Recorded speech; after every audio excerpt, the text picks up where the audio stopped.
Welcome into Sports Time. Bryant and Brett with you in our Family Leisure Studios. Darren Newsom producing for us. We're Sports Time, and we're with you for the next 3 hours. And a lot to get into, a lot going on. Obviously, a ton of college football news, NFL news out there. Got to talk some baseball as we're in the final week of the regular season in Major League Baseball. And also, we got to talk some golf today. President's Cup gets started tomorrow, so plenty to get into today. But, Brett, how are you this afternoon? I'm doing great, and you're right. President's Cup, unlike the Ryder Cup, that's 4 days, That's right. And it begins tomorrow and ends on Sunday in Montreal, and the President's Cup never gets quite the run that Ryder Cup gets. And I think it's the reason why used to the Ryder Cup didn't get a lot. Hadn't been a lot to see. It's always a U.S. annihilation. Here, this is the truth. The Ryder Cup didn't get good till they started beating us. Yeah, well, and that's what, that's what makes it entertaining. I mean, if it's just win after win after win, it can get boring. I mean, it's with any rivalry. People say styles make fights. Yeah, but when one's the hammer and one's the nail, that's no style or no fight. No. And the great Seve Ballesteros, he really was the linchpin in making the Ryder Cup get competitive, stay competitive, and now it's been 31 years since we've won the Ryder Cup over there. Yeah. And I think another thing that is it certainly had made the Ryder Cup antiseptic. I'm not saying that. And maybe even the same for President's Cup and a lot of these international competitions. But there was a time, Brian, we'll talk with John about this. We'll get John's opinion on this when we visit with John going at 4:30. There was a time to see some of those stars. The only time you saw them was at these big team events or for a real run. And then we saw Gary Player all the time. But early part of Nick Faldo's career, we didn't a lot week in, week out and really know him to a degree. Bernhard Longer there as well. Now we see them all the time. They're, I've said the biggest Ryder Cup victory party for the European team is held at the Breakers in Palm Beach. Yeah. That's where the victory party is held. That's where they all live. Exactly. So you're very European in sunny Florida. Nothing like sitting on the veranda at the Breakers That's with right. chanting "Ole, ole, ole." That's right. Yes. Brings that European team feel to it. But no. But it'll be fun this weekend watching the President's Cup, and in 2030. St. Louis hosts at Belle Reve, the President's Cup. Oh, that'll be a good time. I didn't know. I didn't know that. So, we'll definitely talk to John about the President's Cup. He'll join us at 4:30. It will be a lot of fun. Talk about that and get his thoughts on it. But a lot of other things to get to. The big story today, especially in the college football world, revolves around the Running Rebels. How about that? UNLV, and it has nothing to do with conference expansion. And their name has been kind of thrown around there in terms of going to the Pac. I know some people have kind of thrown them out as a team maybe the Americans should look at if they want to add new teams. But today, the news about starting quarterback Matt Sluka and the fact that he is now going to utilize his red shirt and enter the portal after, according to his father, he was promised $100,000 when he transferred to UNLV of NIL money, and he has received, I believe, only $3,000. It's being reported he was given $3,000 as relocation money, and has not received and was told he will not receive any of the $100,000 that, according to his father, he was promised. So that's been the big story. And then just about 30 minutes ago, the fourth leading rusher on UNLV's team has also decided to utilize his red shirt and enter the transfer portal. Yeah, and the games played is getting close for red shirt status. Also, as I talked about on really with college basketball this week, I don't think there's any more school that hadn't started. I mean, come on, you hadn't started by school by now. I mean, good Lord. We're letting time get by. So I think we're going to see some player movement across college football and college basketball, even with that, because it's decide time. Sure. And they only have a few more years to do it. A lot of he said in the UNLV case so far.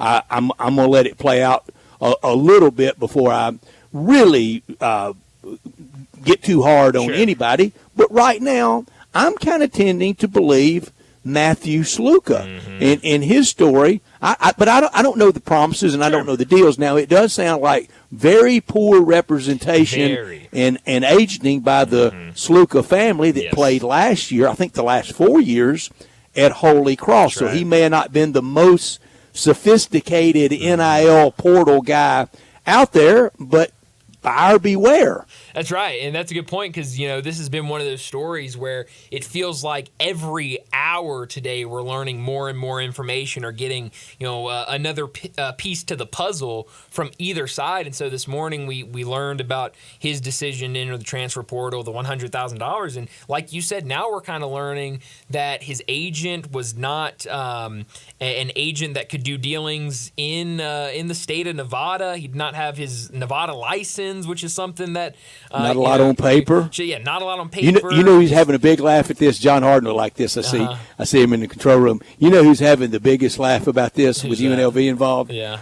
Somewhere, I hope it inside the pearly gates, Jerry Tarkanian's got to be rolling, thinking $3,000. I was paying Stacey Augman and Larry Johnson and all those Anderson Hunt and all those cats. That was just walking around money in 1990 for the running Rebs on those back-to-back great teams. So he's got to be having a big laugh at it. Oh, yeah. And I look at Shuka's statistics for this year.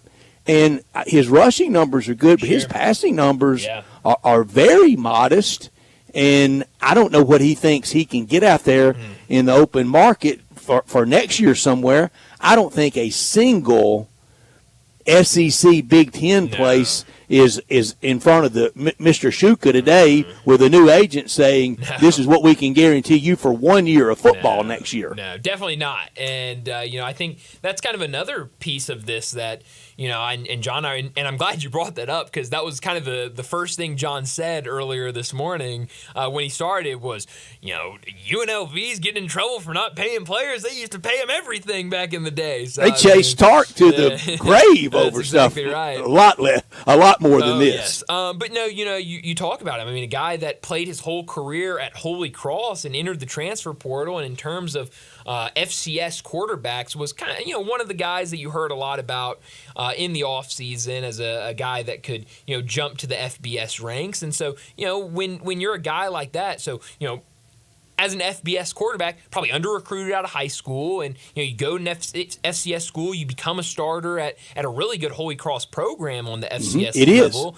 And so, you get that call, you enter the transfer portal, you get those calls from FBS schools, and they're telling you about this type of money. This is not a guy. I saw Kevin Sweeney tweet something to this extent out earlier today. This isn't a guy that's going to be on NFL draft boards or talking about this is his only shot at making money in his life. Exactly. This is when he hears $100,000 playing football, that's the jackpot for him. And so when he commits to this school and thinks, man, I'm going to be able to make this type of money on this level, and then you get there, and at least from his side of the story, that money's not going to be paid. I understand why he's upset and doesn't want to be a part of the program anymore. And Brian, again, I'm hearing people that I know were talking about player liberation and freedom now kind of, all humping around and wanting to clear their throat a lot and college sports these days. Wait a second. What did you think the free market was going to look like? Yeah, you didn't think there were going to be business decisions when players started getting paid? I mean, hand-to-mouth decisions. Exactly. And for Matthew Sluka, again, I think this is probably the biggest time in his life that he can cash in playing football. I don't know that arena football is going to pay like this, and I don't think he's playing anything past this year at anything bigger than that, so he's got to cash in. And it's why Lane Kiffin has been quoted as saying, we're going to look back in a few years whether we have federal guidelines from Congress that's certainly the way that Greg Sankey and the SEC wants to go, or the NCAA would finally quit abdicating what little responsibility they have left and step up and do something. But when we have, air quotes here, guardrails going forward, there are going to be players that look back and said, man, I played college football during the days of milk and honey and green yeah. cash. Oh, I played in absolutely. 21, 22, 23. Really, it wasn't 21. It was really from about 22 on. Sure. Man, I played when you could really cash in from it at a couple of places. That's right. Yes, and multiple spots. Yeah, and that's the thing. We always talk about the way this has been rolled out in college athletics. It has not been a lot of guidelines or structure. It was just kind of out there as, all right. There's been none. It's Darwinism. Exactly. And so it's been, we always talk about the wild, wild west out there of, do whatever you want. And so you're going to see stuff like this happen on both sides. And so it did not surprise me at all when I heard this morning that there was some sort of issue with NIL money and a player was going to leave his team in the middle of the season. And we're going to have more of it. We're really I think we're going to have it with opt-outs at the bowl time, and I have said doomsday scenario for bowls, and it could hit the Liberty Bowl. You could have a team that on bowl invitation day they commit to your bowl. You go out and you start selling tickets and printing sweatshirts and stuff to sell, and we're going to have Team X against Team X and our bowl game. You can fill in any bowl game outside of the playoffs out there that this could happen to. And then the day before that team's supposed to leave their campus for Bowl City, that coach or those players gather together and go, we don't show till we get $5,000 each appearance fee. Well, you do 5,000 times 100. There's not a single bowl out there that has that laying around. Okay, we can do that. Y'all come on. And if they do, you know who's going to want money the next? The opponent. Who's going to say, hey, how about us? Oh, wait, they're getting paid that and we're not getting paid anything? I mean, yeah. Then it will spread like wildfire, and every bowl out there will be, will be out there on the edge. Yeah, no, I would not be surprised at all if we saw that. And so it's a weird time we're in with college athletics, and I'm curious what comes next with this Sluka story and kind of see where it goes from here, because I think a lot of people have questions. Now, the interesting thing about UNLV is they brought in not one but two quarterbacks from the FCS ranks last offseason. So they have Matt Sluka, who's been the starter, but they also have Haj Malik Williams, who transferred in from Campbell. And I got to say, Brett, you mentioned Sluka's numbers in terms of passing. Williams is a much better passer. He's not as much a runner. He is a much better passer than Sluka was in terms of just looking at stats. I think Sluka's wheels have been the strong suit, though. That's been his whole thing. He has been an absolute gamer. You go back to that game against Kansas where, he was just dropping back, pocket collapses, and he's getting 15 yards. It was backyard football. Oh, it absolutely was. So you're not going to have that now, but you might have a better quarterback throwing the ball around. So it's going to be really interesting. I think a lot of eyes are going to be on UNLV this weekend because they got a tough game. They got to go play Fresno State this weekend in what should be a really fun game in the Mountain West. Every coach out there, every coach, every general manager, every collective person's out there trying. Now you committed? Are you really committed? Now we got to have you. Everybody's kind of recruiting their rosters, and I won't call any names, but I've heard a lot of stories out there of NIL money wanting to be used for motivation. Yes. It comes check cashing time. Where's my check? Well, we don't think you're playing well enough or hard enough. We need you to do a little more than that. Well, no, look, I agreed to come here and play. Whether I'm playing as you see it good enough or bad enough, give me my dough. I've even heard stories of some maybe not getting their money and having a mysterious illness and then returning back to a team. Yeah, that sounds very familiar, Brett. Just fill in the blanks wherever you'd like. I'm hearing a lot of NIL, and I'm hearing a lot of holding the money back. Kind of, you kind of slide it over and they reach for it and you pull it back. You slide over and they reach for it and they pull it back. And eventually that player goes, "Give me my money." Sure, or I'm out, and I'm going to tell everybody, and I'm going to sabotage your NIL. Well, and that's the big thing now. I think. Your collective. Obviously, this has been a big thing with UNLV and kind of what's happening behind the scenes because, now all these players have social medias. They have followings. They can very easily go out and say, you know what, I'm leaving this program, whatever program it is. I was told I was going to have this much money, and when I got there, they said I wasn't playing well enough. They said I needed to reach these markers, and they didn't give me the money. And then you're in a whole mess of issues at that point. In fact, I think you're going to see over the next few weeks, 2 to 3 weeks, that you're going to see players like this. Hey, I want to maintain a red shirt, not real happy. Yeah. Also, you're going to see players basically say, I've put enough out there on tape for the NFL. I know I'm in a good draft position. I'm not taking any more chance. I'm putting these knees and shoulders up. Good luck to whomever. And you know what's going to also fuel that? Not only NIL money and stuff like that, stuff like what we saw earlier this week with Harold Perkins and at LSU. I mean, there are going to be guys that see and say, hey, you know, I'm a good player. I'm the best player on this defense. I've done enough for my draft stock. I can't get hurt. And good Lord only gave me 2 knees. Exactly. So it's definitely an interesting time with college athletics. But let me set up today's show before we get to top and not top story of the day. 3:30, Coach Tommy West, he's been a regular with us for the last month or so to talk some college football. He's going to join us again. We'll get to a lot of college football. We'll ask him, how difficult is it preparing for a team like Navy?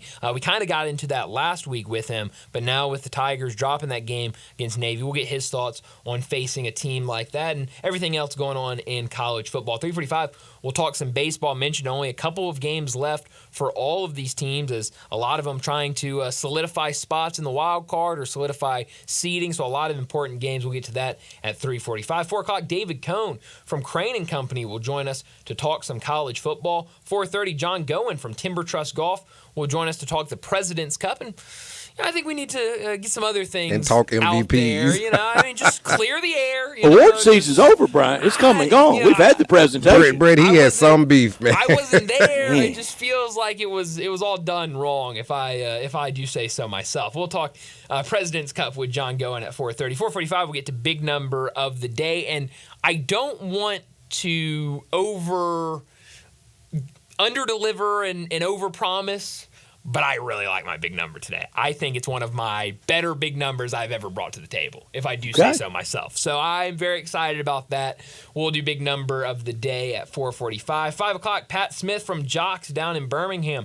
He'll join us to talk the Alabama and Georgia football game, the big one on Saturday. We'll get his thoughts on the season for Alabama and the big game against Georgia. 5:30, we'll get to what's trending. At 5:45, we'll wrap up today's show like we always do with Crunch Time. Let me remind you, we're in our Family Leisure Studios where family and fun come together. It's time for the world's biggest spa sale going on at Family Leisure. Save thousands on in-stock hot tubs ready for delivery. Spas starting at $28.99. Cold plunges starting at $39.99. Swim spas starting at $17,499. Special financing, it's available. And don't forget about the huge discounts on all in-stock above-ground pools too. And all furniture, it's priced to move.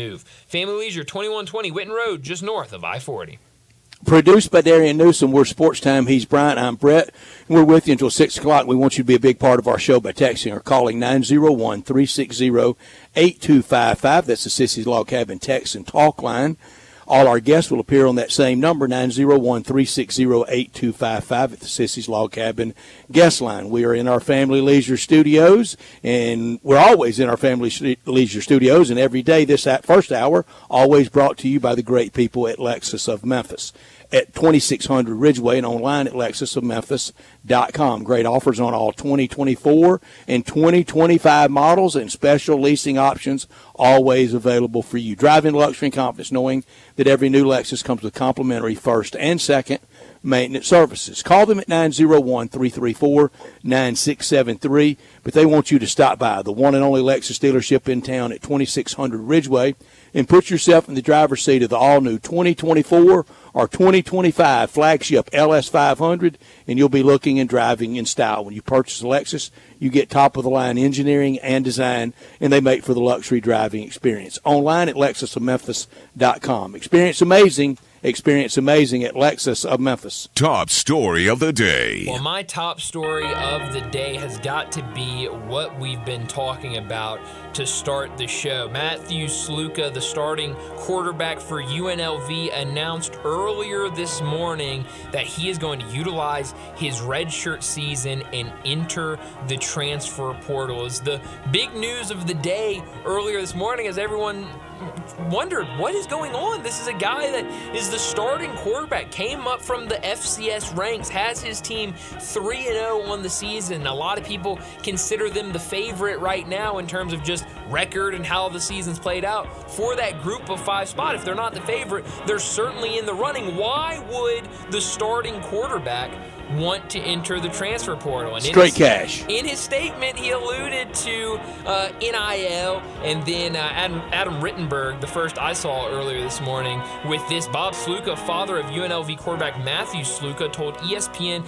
that his son's agents agreed to an NIL deal with the school back in February, never received payments despite requests, and never asked for any adjustments to the original deal. Quote, "We have no idea what happened." And now we're learning that it was $100,000 that he was reportedly offered to that he would get in NIL money at UNLV, and he only received $3,000 for relocation. But now UNLV and their collective trying to come out and defend themselves and throwing things out there that nothing was ever signed. Nothing was promised. Maybe it was said that he could get $100,000, but there was no contract. There was nothing signed. The collective did not agree to $100,000, but maybe the coaches did.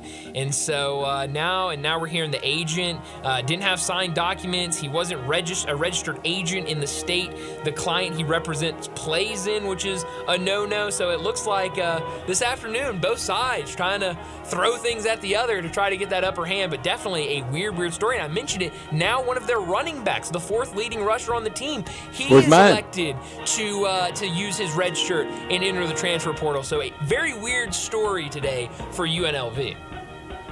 My top story right there. Everyone kind of freaking out and taking sides over the UNLV quarterback. Most people couldn't have named him yesterday. The hate college football crowd that's out there, and it's prevalent and always ready to pounce. They see a situation to come in. Oh, and what's wrong with college football? I have found in my interaction with people in the age of collective NIL, which is 2 to 3 years old, most that aren't doing well with it really don't like it. Sure. The ones that are doing pretty well with it, they don't have any complaints at all. Right now, I think I'm siding with Matthew Sluka and his family. I think Vegas probably welched a little bit. Yep. But if you didn't have it written down, buyer beware. Oh, yeah. I mean, I'm starting to think I'm on Sluka's side, but I'm starting to think I'm kind of putting more of the blame on the agent instead of the school. I mean, you gotta get this stuff down and sign it with some ink. You can almost, if you hear somebody out there loudly running down collective and pay for play, you can ask them, who's your team? And I'll guarantee it's a team nowhere in the playoff mix. I think you're right on that. Not top story of the day. Well, my not top story of the day, it's got to be the Memphis Tigers, because we always talk on Wednesdays. A lot of times we'll look at the early lines for the weekend. We'll talk about a lot of those games. So we can almost feels like Wednesday, middle of the week's where you really turn the page from last week to this week. And that's what Memphis football has to do. After what happened Saturday, the loss against Navy, that really was just a really bad performance from this Tigers team. After you go from the highs of beating Florida State, you go to the lows of losing on the road to Navy. The defense, as we saw, didn't have any answers for that option attack. And so now what do? They're big favorites at home against Middle Tennessee State. How do they come out? Do they come out and kind of mope around and look like a team that's playing defeated? Or do they come out saying, you know what, last week happened, let's play with energy, let's put that in the past, and let's get to work? I think the line in Vegas reflects what do they do, because it's sit at about 24-25 last time I saw. So I think if they come out with energy and they're ready to play, I think they'll cover that spread. I think if they come out and they're still kind of sulking and, we got beat last week, licking their wounds a little bit, then they might not cover that big line on Saturday. So we'll see. I think, the offense looked fine. I think obviously can improve in some aspects, but what does that defense look like after, giving up 55 points to Navy? We shall see Sunday afternoon. My not top story of the day, death, taxes, and October baseball in Houston. 7 straight ALCS appearances for the Astros, going for number 8 this year. Wants 10 back this year in mid-June to now to securing first in the American League West. The first team to win the American League West 4 straight years since Oakland did it in 5 straight years. Wow. 71, 72, 73, 74, and 75. Won't be easy in that 3 versus 6 AL wildcard matchup because that's 2 out of 3. Mm-hmm. It will be at home, but you could see some people like Detroit and Kansas City and Minnesota that have been battling to just get in the playoff picture, really being ready. And if you take game 1, then right. You're on your heels. Yeah, you don't want to have to face the Tigers and have to see Trick Skubal on the bump for game 1. And I think you already put yourself behind. That'll do it for top and not top story of the day. Let's go ahead and get to our first break. And when we come back, we're talking college football with Coach Tommy West.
The 2025 Range Rover Sport sits right at the heart of the Land Rover lineup, offering a perfect mix of style, performance, and versatility. Smaller and more agile than a full-size Range Rover, it's a great option for everyone who wants luxury and practicality. Every model comes with 8-speed automatic transmission and all-wheel drive standard. Whether you navigate city streets or tackle rough terrain, Range Rover Sport has you covered. Every drive is powerful and breathtaking. The 2025 Range Rover Sport is the epitome of sporty luxury. Test drive one at Jaguar Land Rover Bluff City.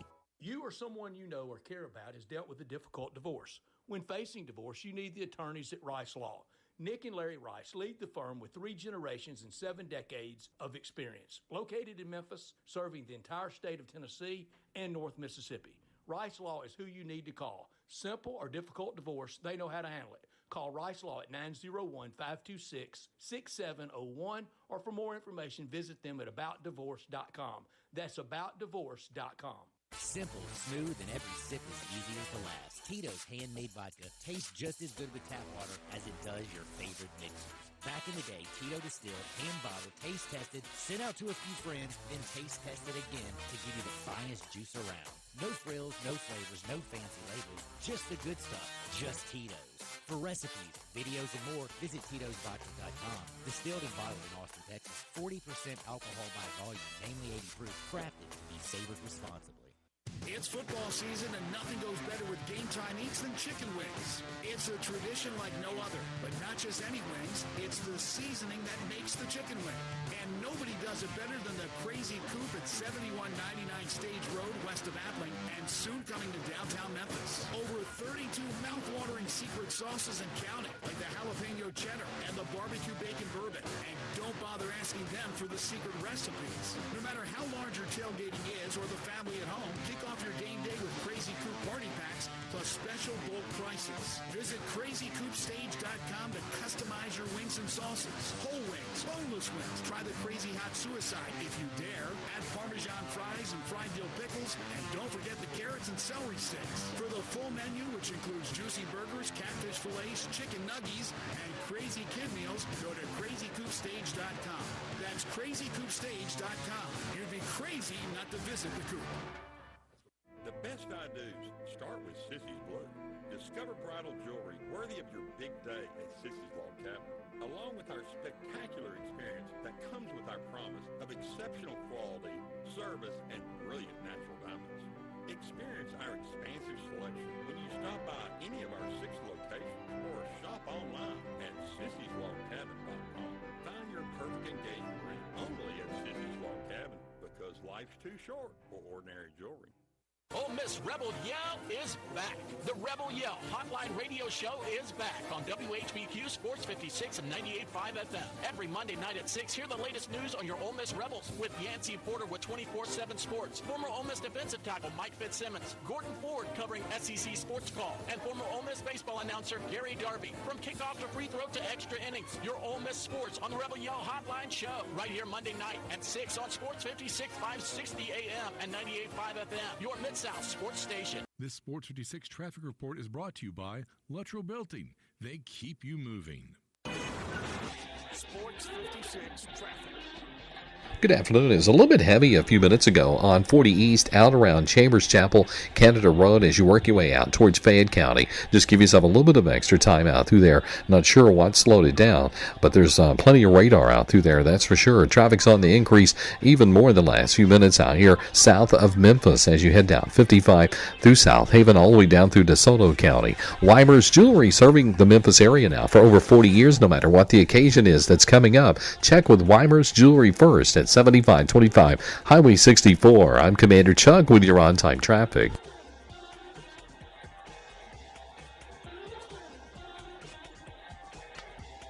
Now back to Sports Time on Sports 56 and 98.5 FM. This hour is brought to you by Lexus of Memphis. Here are your hosts, Brett Stacks Norsworthy and Brian Gates.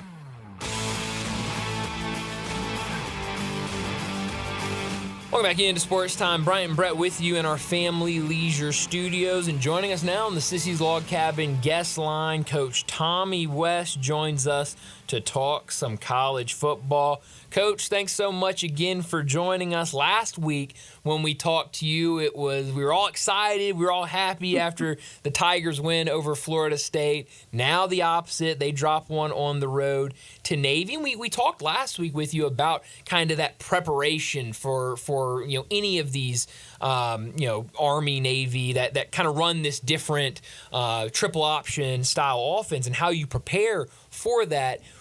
I've heard a lot of people this week say that it didn't feel like Memphis was prepared defensively for that matchup against Navy on Saturday. Is that what you saw? What did you see in that game between the Tigers and Navy? Well, I think time will tell with that. And I was one to talk last week about the biggest difference in Memphis this year is that their defense is better. Yeah. Now you look back and maybe the offenses they played against, North Alabama and Florida State, neither one are very good on offense. So maybe they haven't played anybody, so the jury's still out. But they're going to have to get a lot better. Now, I'll say this. For whatever reason, there's certain people that it's just you don't play well against. Mm-hmm. When I was there, it was UAB was kind of our nemesis. Houston couldn't beat us, and we couldn't beat UAB. And Navy has kind of been a thorn in their side for a while. And so it's just that way. And I'm not making an excuse. I'm just saying that. But, we're going to have to see a lot better defense out there from now on. Coach West, I do think sometimes you get a bugaboo team. They got our number pretty good. And then on the flip side of that, maybe sometime a little better team, you always get up and play them a little better. I do believe that. Many have said, I have said this week, that I think that loss, and I don't want to be too hard on them because I know they work hard and you don't want to be too mad at the scout team coach and the scout team players and the analysts and the GAs, but I don't know how you get to Navy week and look kind of surprised at some of the stuff they're running at you. No, I agree with that. I like I said last week, I'd be shocked if they didn't work some Navy in spring ball, and work some Navy during the August camp. That's just what you do when you're playing those kind of teams. You take 10 minutes a team a day and work on it. We did that every time we ever played Army. You got to tackle number one. I don't care how you prepare or but somebody's going to have to tackle somebody at some point in time during the game. I think we saw, though, the offense is maybe as good as we think it is. They're awful good on offense. The quarterback's really, really good player, but now, I worry now that are we better defensively like we thought, or have we not played a very good offense yet? Not that I'm not sure that Navy's a really good offense, but we'll see. We'll see here down the road. These last 2 weeks, the highs have been really high and the low was low. How do you, as a head coach, how do you go in there and get them back? And did you ever have, whether as a head coach or assistant coach or as a player, were you ever on that receiving end? It doesn't matter what they're saying. I can't get to them. Yeah, well, everybody always talks about you got to ignore the noise, but the deal is that hey, guys, all our goals, everything we wanted to accomplish before the season started, is still out there. I mean, we can still be the group of 5 team to go to the playoffs. Mm-hmm. We still got that out in front of us. No, Boise's probably in it, but they've got a loss. And may lose again. So we don't know. But everything we wanted before this season started is still there. So we got to get better at some things, for us to be there. But everything's still on the table for us. Absolutely. Talking to Coach Tommy West, he joins us on Wednesdays to talk college football. Over the weekend, it was announced that LSU star defensive player Harold Perkins, who they've kind of used in a lot of different roles already to start the season, he'll be out for the rest of the year with an injury. How tough is it when you learn one of your best defensive players as a coach is going to be out for the rest of the season? How do you go about game planning when you lose such a big piece on the defensive side of the ball? Well, if you're a really, really good team, then you've got backup. Sure. And that's an opportunity, is the way I always preached it, is, okay, now, somebody else has got an opportunity and they've got to step in and do the job for us. But when you lose one of your better players, I mean, it hurts, and, it's hard to overcome it. But one guy's not going to change it unless it's the quarterback. Mm-hmm. One guy, a defensive lineman, probably, unless it's a great pass rusher that people can't block, I don't think that'll be a big factor for them. When you were watching the Navy game over the weekend, and I watched it for the first time in full on Sunday, busy on Saturday, there was a point where I was almost screaming at the TV, even knowing the result. Sell out for the quarterback, yeah. Make him give up the ball. Did you think that watching? Quit letting that quarterback beat you. Exactly, and that guy shouldn't be able to beat you, but he did. But let's give him credit where it's due. But yeah, I thought the exact same thing, is that we got to put more pressure on the quarterback, and they'd kind of been a pressure style going into the game, and maybe that was what the coaches thought was best, was not to be a pressure team. Mm-hmm.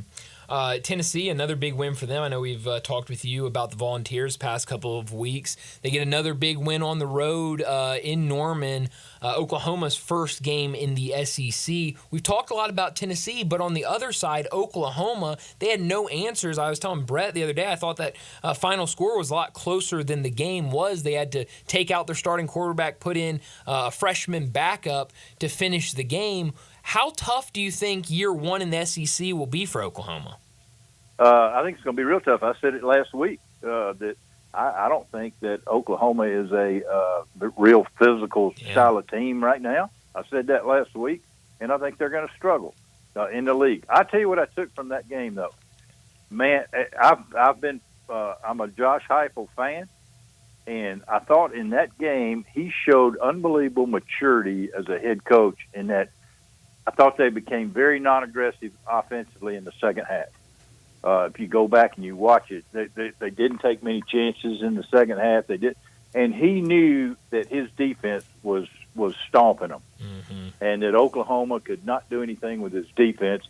He wasn't interested in style points. He was interested in leaving on the road with a win, and that's what he did. He kind of backed off the gas a little bit on offense in the second half because he knew he was going to win the game, and he ran some clock. And he's just, the more I watch him, every time I watch him, I'm more impressed with him and how he runs his program. Yeah. Coach West, I'm with you. I mean, he just took it a bite at a time and knew, I got a really, really talented quarterback here, but I don't want to rattle him. I got other games after this week, and this one could get close if I'm trying to be too varied on offense. Just take it a bite at a time and ride that defense. On the other side of that, you had the Arkansas win at Auburn, and then you had Coach Hugh Freeze's comments that he thought if they played 9 more times, he would win 9 out of 9. Where do you think Auburn stands after that home loss, and now they play OU? Mm-hmm. Well, it doesn't matter if they'd win 100 out of 100. Nobody knows that, but it doesn't matter. They lost the one that they had to win. That's it. That's it. So Scoreboard. It's like the old can't cry over spilled milk. I mean, it's over and done. You lost the game. So, I watched some of that, and I think Auburn's in trouble offensively. They don't have a quarterback, obviously. Can they turn it around and get better? Absolutely, because they're killing themselves with turnovers right now. Mm-hmm. They lead the country in turnovers. And so if they can stop some of the turnovers, and it's not just the quarterback, they're fumbling the ball and losing it that way too. So you can correct that. So if you just don't turn the ball over, then you got a chance to win a game. And but unless they make that change, they're not going to win many games this year. Coach West, that 9 out of 9 stuff is a little bit like the guy that you've played golf for 4 hours in the sun, you've won, and then he wants emergency holes or an emergency 9. Yeah, yeah, that's exactly right. And it doesn't matter. The match is over. Yeah, we'll play some more holes, but the match is over now. Yeah. The money is settled. Sorry. Yeah, that's right. You need to slap some leather and let's go. That's right. Coach, you mentioned that this Auburn team might be in trouble going forward with what you saw in that game against Arkansas. Is there any worry if things do start going south for maybe Hugh Freeze and his job? He's in year 2, correct? That's right. Boy, it's awful early. Yeah. If here's the thing, okay? How most of the time, how good you do as a head coach is who you follow. Mm-hmm. And with that, let's see, I could use Butch Jones would be a great example. Boy, he followed Kelly at 2 different places, and he walked into a good situation. If you take over a program that the guy left for a better job because he was winning, you got a great chance to win. That's right. If you take over a program where they haven't been winning, there's been all kind of frustrations, and the fans aren't happy, and the recruiting ain't great because nobody's happy, and then it's hard to get going winning. And Hugh took one over that was in shambles. Mm-hmm. So I think year 2. Now but that'd be kind of a hard move for me. Yeah. Now on the other hand, used to you could make that argument that give me 3 or 4 years to get my guys in here. Shoot, now you can bring in 60 new guys a year. That's right. So whole new team. As coaches, we can't argue that we need more time. No, you need to get in the portal and you need to get your players. It's kind of a double-edged sword, but I would be awful. I would be shocked if year 2. Coach West, that's just a great comparison about who you follow. Let's go to the big game of the year so far, coming up Saturday night. Georgia. Kirby Smart followed Mark Richt. Mark Richt, good man, good coach. They wanted more. Well, we know who Kalen DeBoer is following. Who's got the most pressure on them Saturday night in that one? Must win for Kirby or for Kalen DeBoer? Wow, that's a great thought there now. Maybe when I look at the schedules, maybe Kirby, because his schedule is so hard that he can't afford, because he's got 3 more of those top 5 teams in the league. Alabama's got 1 more of them. Alabama only plays Georgia and Tennessee. So I don't know, but it's on both of them. A great matchup. I don't know how you pick who can win this game. I don't know how you pick against Georgia because somebody's got to beat them first until they do. But what a great matchup. Yeah, it absolutely will be. Well, Coach, it's always so much fun having you on. Thanks again for joining us, and we'll do it again next week. Okay, thanks, guys. Thanks. Thank you, Coach. Coach Tommy West joining us to talk some college football. You always get some good insight from him, too, especially from the coach's point of view. But we need to get to another break, and when we come back, we'll talk some baseball.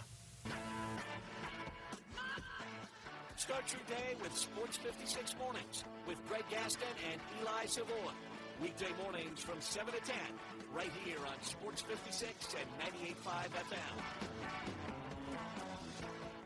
This Sports 56 traffic report is brought to you by Luttrell Belting. They keep you moving. I'm Gary York. I'm the service director at Lexus in Memphis. Our service department wants to be more than just a place where you get your oil changed. We do glass repair, windshield replacement, recalibration of your camera and sonar systems, even wheel repair, tire replacement, all the things you would expect from a luxury automotive dealer.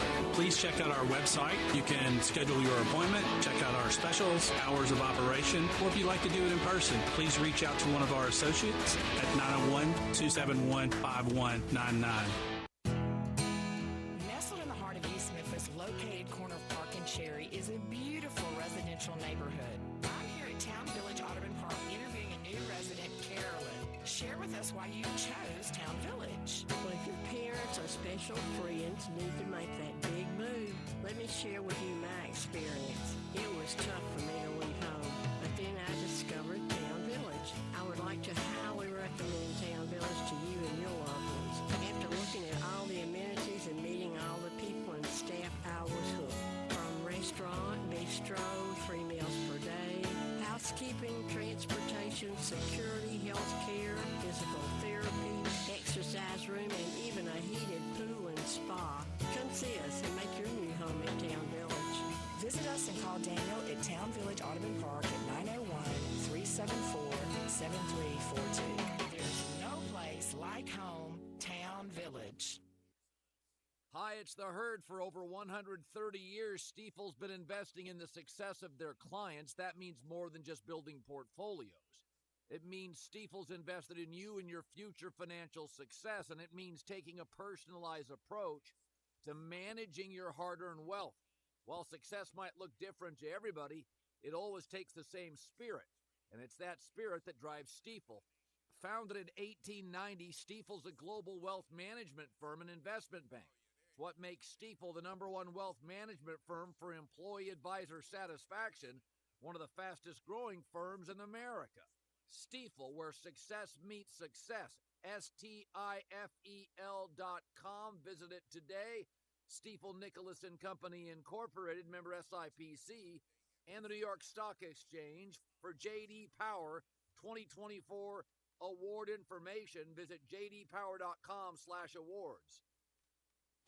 Step up your wings game at East Coast Wings and Grill. With 60 wing flavors and 7 heat indexes, do you have what it takes to turn the heat on your wings up to insanity? East Coast Wings and Grill is family friendly with a large variety menu to satisfy the whole bunch. Sign up today for their loyalty program and taste the rewards. For every $1 you spend, you collect a point. Earn 100 points and receive a $5 reward.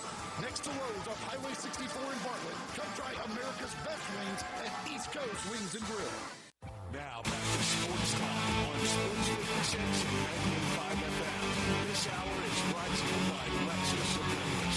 Here are your hosts, Greg Stats, Norsworthy, and Brian Gates.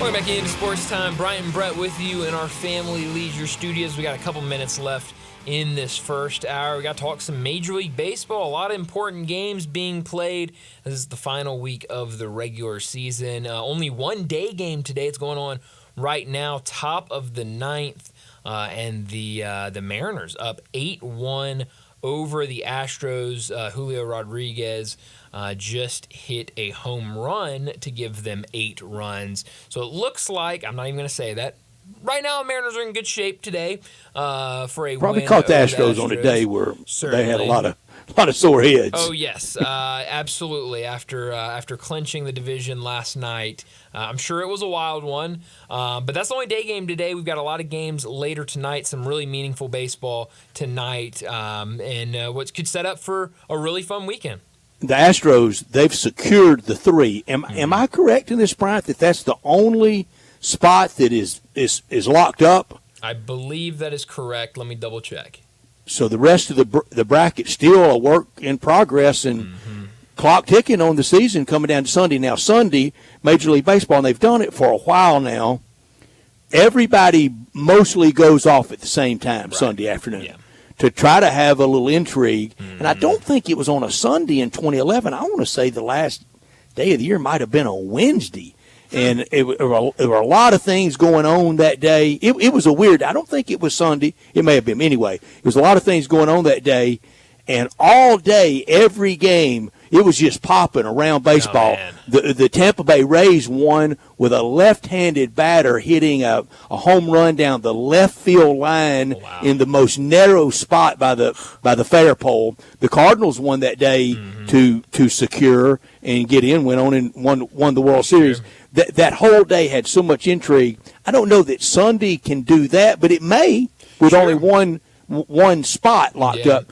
There's still not many in or out spots left. No. You're right about the only spot right now is the Astros. Everything else, seeding wise, definitely has a lot to play. But yeah, you're right. It only feels like Braves, they're a half game back right now of the Diamondbacks after the Diamondbacks lost again last night. That's now 3 losses in a row for them. Twins, they're 2 games back of the Royals. Milwaukee's close to being locked in at 3 as well. Yes. They are. They're probably the next team to be locked in. So a lot of seeding, but I would say the only in or outs right now, Braves and D-backs, and then Twins and Royals, and I guess Tigers in there as well. But it feels like Tigers are. They've got a good spot based on how they've been playing lately. And the Padres secure postseason status last night on an around-the-horn triple play. How about that? Now, not very often you see triple plays in Major League Baseball. Even less often you see triple plays that it's not weird. Playoff spot. Yes, that it's not weird. That's another good point. So that was a lot of fun seeing that last night. Just the old routine. 5 to 4 to 3. That's right. Yeah. Ring them up. How about that? I mean, that was a really impressive play. And now, because of that, and the Phillies lost last night as well to the Cubs. Kind of the same situation as we're probably seeing today with the Astros. You catch the Phillies celebrating, and then a day game yesterday. But right there, Dodgers right now only a half game ahead of the Phillies for that number 1 seed. So we know San Diego will be in, and probably wild card. Although they win tonight and tomorrow night, it gets really dicey for the Dodgers. Who are the other 2 teams that'll punch in the National League? In the NL, I think we're probably looking at it with Mets and Diamondbacks. I've thought it a while, but it's getting shaky. What did the Diamondbacks have on last night? Oh, I see. Did you see those unis? No, I missed their game. What that's City Connect times 10 million. I don't know what that was. Oh, yeah. Those are their City Connect jerseys. Has that been City Connect all year? It has been, yes. That was very disconnected. Yeah, I don't know what all that. I didn't know who it was. Yeah, no. I turned it on. I go, I don't know who's playing. Yeah, that's right. Yeah, no, I see a picture of it now. Yeah, that's definitely their City Connect jerseys. So. I thought it was a Padre AAA team. No. I mean, I think, Brad, a lot of these City Connect jerseys, is it a Major League Baseball uniform? Is it a minor league uniform? I mean, tomato. Is it from outer space? Exactly. I wonder how many will wear them in the postseason. Oh, I would hope not many, if any at all. I bet you the Astros break that look out once at home. That's a good space look. And see, I like. I think I like more of the City Connect jersey than most people do. But I think you're in the playoffs. This is a time where Major League Baseball can get some more viewership. You need to rock the traditional. That's exactly what I was thinking. Uniforms. Traditional and dollars. I think for the channel checkers, they need to know who those teams are. Instead of what is this? Yeah, what are they wearing? Yeah. Now, MLB properties will be going. Great time for a new audience to see these. Exactly. Oh, these people that aren't watching, get to the team store. You can have one of these. Because let's be honest, there are people that's going to watch baseball for the over the next 6 weeks or so. that hadn't watched 10 games this year. Absolutely. I mean, it's that one thing where you always see people that try to explain the sports schedule, and they'll go, well, right here you got college football, NFL, and then this week is the Major League Baseball playoffs. And it's like, wait, the Major League Baseball's been going on the whole time. It's just... And MLB better look out for this. I know they are. I saw a story about it today on the Weather Channel and on the MLB Network of weather this weekend, because they've got to get these races decided, because nothing is tie break on the field. It's all tiebreaker on paper. Yeah, and that's I hate to air John out like this, but he came into the producer's room probably 3 times today and said, well, what are they going to do in Atlanta? What does the weather look like in Atlanta right now? Are they going to be able to get these games in? Should I bet on these or should I not? Because weather could be a factor tonight, and especially that one when you've got Mets and Braves both needing wins, and you've got this hurricane coming through. I saw. I think tonight they're supposed to get a little bit of rain, but I told John I think they'll still be able to play. Tomorrow, though, is really where it can get dicey. Yeah, there will be no game 163, but they're going to have to get 162 in. Exactly, and so you're right. With this, a lot of weather could be a big-time factor over the weekend. Well, we need to go ahead and get to another break, but before we do that, let me tell you about our friends over at Bell Tavern. Look, I know people looking for a spot to watch the games, whether it's tonight or this weekend. I've got the spot for you. It's Bell Tavern, located at 117 Barbaro Alley, open from 4 to 11 Wednesday through Saturday and 4 to 8 on Sundays. I know nobody likes a loud bar where you can't hear yourself think, much less talk, but that's the opposite of Bell Tavern. I wouldn't even consider it that traditional sports bar. It's a great, nice bar that you can go to. You'll enjoy it, but you can also keep an eye on all of the games. Start your night with a gourmet burger and one of their great cocktails. And it's not just the burgers. Bell Tavern also has the best bar food in Memphis and the coldest beer in the city. Give them a call for more information, 901-249-6580. That's 901-249-6580. Go online to belltavern.com. Let's get to a break. When we come back, we're talking college football with David Cohn. Sometimes you just want the naked facts, like the fun that comes from the quick and nimble 2024 Honda CB500F. This naked-style streetlight sports a narrow 471cc twin, along with a sleek TFT display, dual-disc front brakes, and standard ABS, all at an affordable price. Find fun in all the right places in the 2024 Honda CB500F. Available at DeSoto Honda, 5656 Women Road in Olive Branch.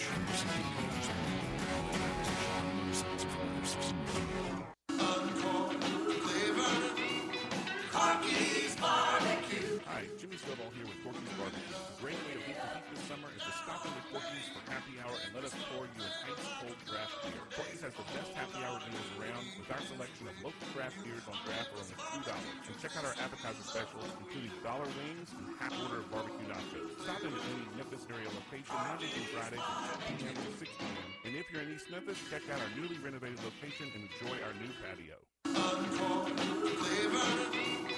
Corky's Barbecue. Hi, Jimmy Stovall here with Corky's Barbecue. A great way to beat the heat this summer is to stop in with Corky's for happy hour and let us pour you an ice-cold draft beer. Corky's has the best happy hour deals around with our selection of local craft beers on draft for only $2. And check out our appetizer specials, including dollar wings and half order of barbecue nachos. Stop in at any Memphis area location Monday through Friday from 10 p.m. to 6 p.m. And if you're in East Memphis, check out our newly renovated location and enjoy our new patio. It's Western Trading Days at Sunrise Chevrolet Buick GMC in Collierville. Take Randolph in SRP on a new Lord 24 Chevy Silverado 1500 High Country 4x4. Or choose a new 24 Chevy Tahoe RST and get over $5,500 off MSRP. Sunrise Chevrolet Buick GMC in Collierville. We make it fun to buy a car. Together, let's drive. Price does not include licensing costs, registration fees, taxes, and dealer doc fee of $7.99, which are to be paid by the consumer. Silverado RZ $313,277, MSRP $79,565, dealer discount $67.50, customer cash $32.50, Tahoe RR $145,292, MSRP $80,930, dealer discount $56.65, expires 9/30/24.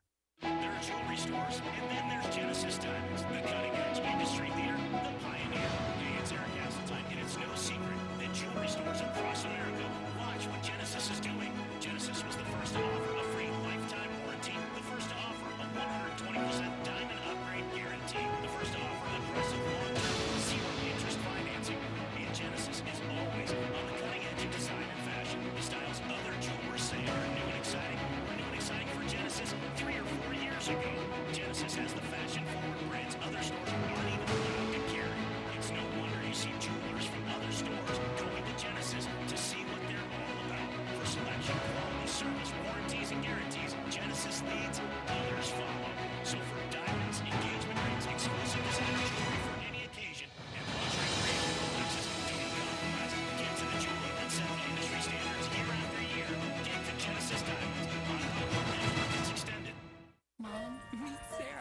from first-time Nana moments. Welcome to Flight 101. To annual girls trip moments. Your can't-miss moments are worth protecting against RSV. If you're 75 or older or 60 plus with a chronic condition like asthma, COPD, heart disease, or severe diabetes, you're at higher risk of landing in the hospital from RSV. And there are no prescription RSV treatments. Check eligibility and schedule your RSV vaccine at vaxassist.com. So where should we go next? Sponsored by Pfizer. It's time to get your Kia on at Gossett Kia on the bike with 41 MPG and new 2024 Kia Forte LXS $199 a month, $37.99 to its signing. 2025 Kia Sportage $269 a month, $34.99 to its signing. And 2024 Kia Telluride S $359 a month, $39.99 to its signing. And 0% for 72 months on 2024 Kia EV9 Lite available. Plus, you always get peace of mind with Kia's 10-year, 100,000-mile powertrain limited warranty. Call Bobby J. He's ready to put you in your new Kia today. That's Gossett Kia 1900 Covington Pike or online KiaCovingtonPike.com. If you want it, we got it at Gossett Motor Cars. Acquisition fee $20,000 per year, 20 cents excess mileage. Forte RE 794 626 MSRP 21820. Telluride RG 453 666 MSRP 39835. Sportage S73 40278 MSRP 29135. Includes all rebates and incentives. PF 695 includes TTNL. Must finance through Hyundai with approved credit valid through 9/30/24. Dealer stock only. Sports 56 traffic. Good afternoon. It's been a little bit heavy at times on 40 East out there around Chambers Chapel.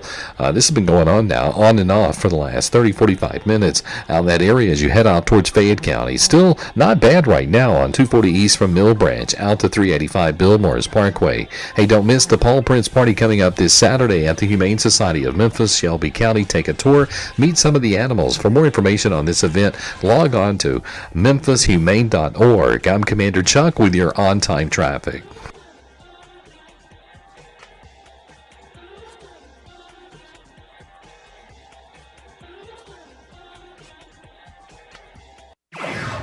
Sports 56, WHBQ Memphis, and W253DF Memphis, with Dave Woloshin, weekday mornings from 10 to 11.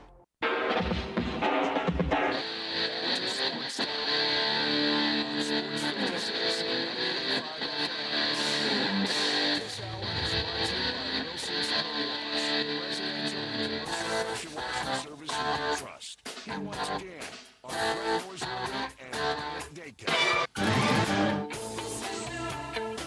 Welcome back into Sports Time. Brian and Brett with you in our Family Leisure Studios, and joining us now to talk some college football, David Cohn, the co-host of Crane and Company, joins us now. David, thanks so much for joining us. I want to start with some SEC football, and I want to go to that Arkansas and Auburn game from the weekend. Arkansas gets the win, and afterwards, Monday night on his coach's show, Hugh Freeze throws out the old, if we played them 9 more times, we'd beat them 9 times after the loss. They had to go back to Peyton Thorne after starting Hank Brown, the young redshirt freshman, after he threw 3 interceptions. What did you make of that loss for Auburn and where this team is right now, really going into the thick of their SEC schedule? I think I saw Arkansas's social media account play a slow-motion clip of one of those interceptions you're talking about and say, that's an interception 9 out of 9 times. So that was a pretty good response there. Oh, that's great. Yeah, and look, it's a little bit ugly on the Plains right now. And, you know, we can talk ad nauseum about Hugh Freeze not going and utilizing the transfer portal for a quarterback and all that, but you can't do anything about that in the middle of the season. You can only have the other way happen where quarterbacks quit in the middle of the season, which is what's happening at UNLV right now, which is a whole different conversation. But, yeah, I thought for sure there would be a ton of offense in this game. If you're looking for positives for Auburn, at least the defense stepped up. It's no small feat to hold a Bobby Petrino-led offense to 24 points, particularly when your offense has 3 or 4 turnovers like that. So that's one positive. You know, we've been talking about it all week on our show. At some point, does Auburn this season just sort of need to do what Michigan's doing and say, you know what? Maybe let's just be one-dimensional and play the quarterback that can run the ball the best and help us the most in the quarterback run game. Be one-dimensional, but don't turn the football over. Does that give us the best chance to win football games? Can we win field position? Can we be good enough on defense to play like that? Or do you try and be multidimensional and you just keep having turnovers? I don't know really what the answer is in the middle of the season. I know Coach Hugh Freeze is frustrated about it. I still think he's the right guy for the program moving forward. I would encourage Auburn fans not to just turn on him completely. But, yeah, I mean, you got to have more answers when you're 5 weeks into your second year than they have right now. And another thing I've been thinking is you got to be really good at something, really good to even great at this point at something. If you could say, well, you know what, we're great on the offensive line and we got to build elsewhere, or we're great in our front seven but we have to build elsewhere, that's something. But Auburn really can't say that right now. But on the Arkansas side of things, look, man, you go on the road and win an SEC football game and you only have one loss right now, really should be 4-0 the way that game against Oklahoma State played out. So, look, everything's cooking right now for Sam Pittman and the Hogs. Can they keep it going throughout the toughest part of this schedule? I think that's what a lot of Arkansas fans want to know right now. And, David, you're right. Both of those teams, Auburn's got to put last week behind them and even Monday night's comments behind them because they have OU coming in. Arkansas goes to Arlington to play A&M. Auburn can't wallow in it, and Arkansas can't enjoy it for too long. No, you're exactly right. And the Auburn-Oklahoma game, first off, yeah, I mean, there are pros and cons to picking or taking or betting on either of those teams right now. Obviously, Oklahoma with a tough loss to Tennessee at home, but worse than that is you had to bench your quarterback that you were hoping would be the future in Jackson Arnold. Other kid came in and played really good. So, if you're Oklahoma, you're in the middle of this quarterback conundrum. We already talked about Auburn's deficiencies right now. So I don't even know who to take in that game right now. There's a gut feeling right now. It feels like one of those ones where Auburn just comes out and plays the best football they've ever played, right? Then they just kind of feel like that, where they put it all together one week and they find a way to beat Oklahoma at home. Of course, I could be completely wrong on that. But then, yeah, this Arkansas-Texas A&M matchup, talking about two states that already don't have a lot of love for each other. And my father went to law school at Arkansas, and certainly, he made it clear to me growing up they don't have a lot of love for the state of Texas. So, and that's one that the Hogs won a couple seasons ago when Jimbo Fisher was at Texas A&M. I think they swept the whole state of Texas that year. So, look, I'm going to be watching that game with great interest as well. David, what year did your dad graduate from law school at Fayetteville? Late 70s, early 80s, maybe 80, 81, something like that. Okay. Then I just missed him by a little bit. I was there most of the 80s, but I just missed him by a little bit, and I never got around the law school people. They were in their own world over there. Dates for you. I'll get the exact dates for you from him. Please do. David, also, more of your music being released. Tell our listeners how they can find out more about that, because I'm afraid we're going to lose you to a big recording contract. No, never that, but I really do appreciate you bringing it up, man. That it means a lot to me, because there's a brand new song out today that I wrote called Die in Alabama. I thought this would be I had an idea for a song when I was living in Atlanta, and it was, I'm a Georgia boy, but I'll die in Alabama. Obviously, my wife, she's from Florence, Alabama. Her father's Richard Todd, so I'm married into this great Alabama family, and every time I go visit their property there, I'm just amazed by how beautiful it is. So I had an idea for this song. And I wrote it when I came here to Nashville. I'm a Georgia boy, but I'll die in Alabama, and that's the name of it, Die in Alabama. And I thought this would be a great week to release it. Alabama hosting Georgia in Tuscaloosa. We're going to the game. And usually I release songs on Fridays, but I wanted to release this one a couple days early so people could get a chance to listen to it before all the chaos of the weekend. So if you're out there listening to this right now, please go check out my song, Die in Alabama, anywhere that you typically listen to your music. And if you hate Alabama and you don't like that song, then maybe you'll like American Made or Southward Bound or Flavors of Kentucky or any of these other songs I've released, because it was a great opportunity to record these tracks with Dolly Parton's producer, Mr. Kent Wells. That is good stuff, David. I'm afraid you're going to be the special guest picker one of these days from the musical accolades and not just the sports. Well, if that ever happens, let's just hope that I can go on there and be better than some of the random guests who don't know college football. Those are always the ones that seem to go 8-1 or 9-0. So yes. I need to have my best day if that ever happens. All right, be the special guest picker for us. Who wins that game Saturday night at Saban Field at Bryant-Denny Stadium? I'm going to take Alabama right now. At the beginning of the year, you guys remember on your show, I picked Georgia to win the national championship. I picked Georgia to beat Texas in a rematch in the national championship. And certainly that still could be the case.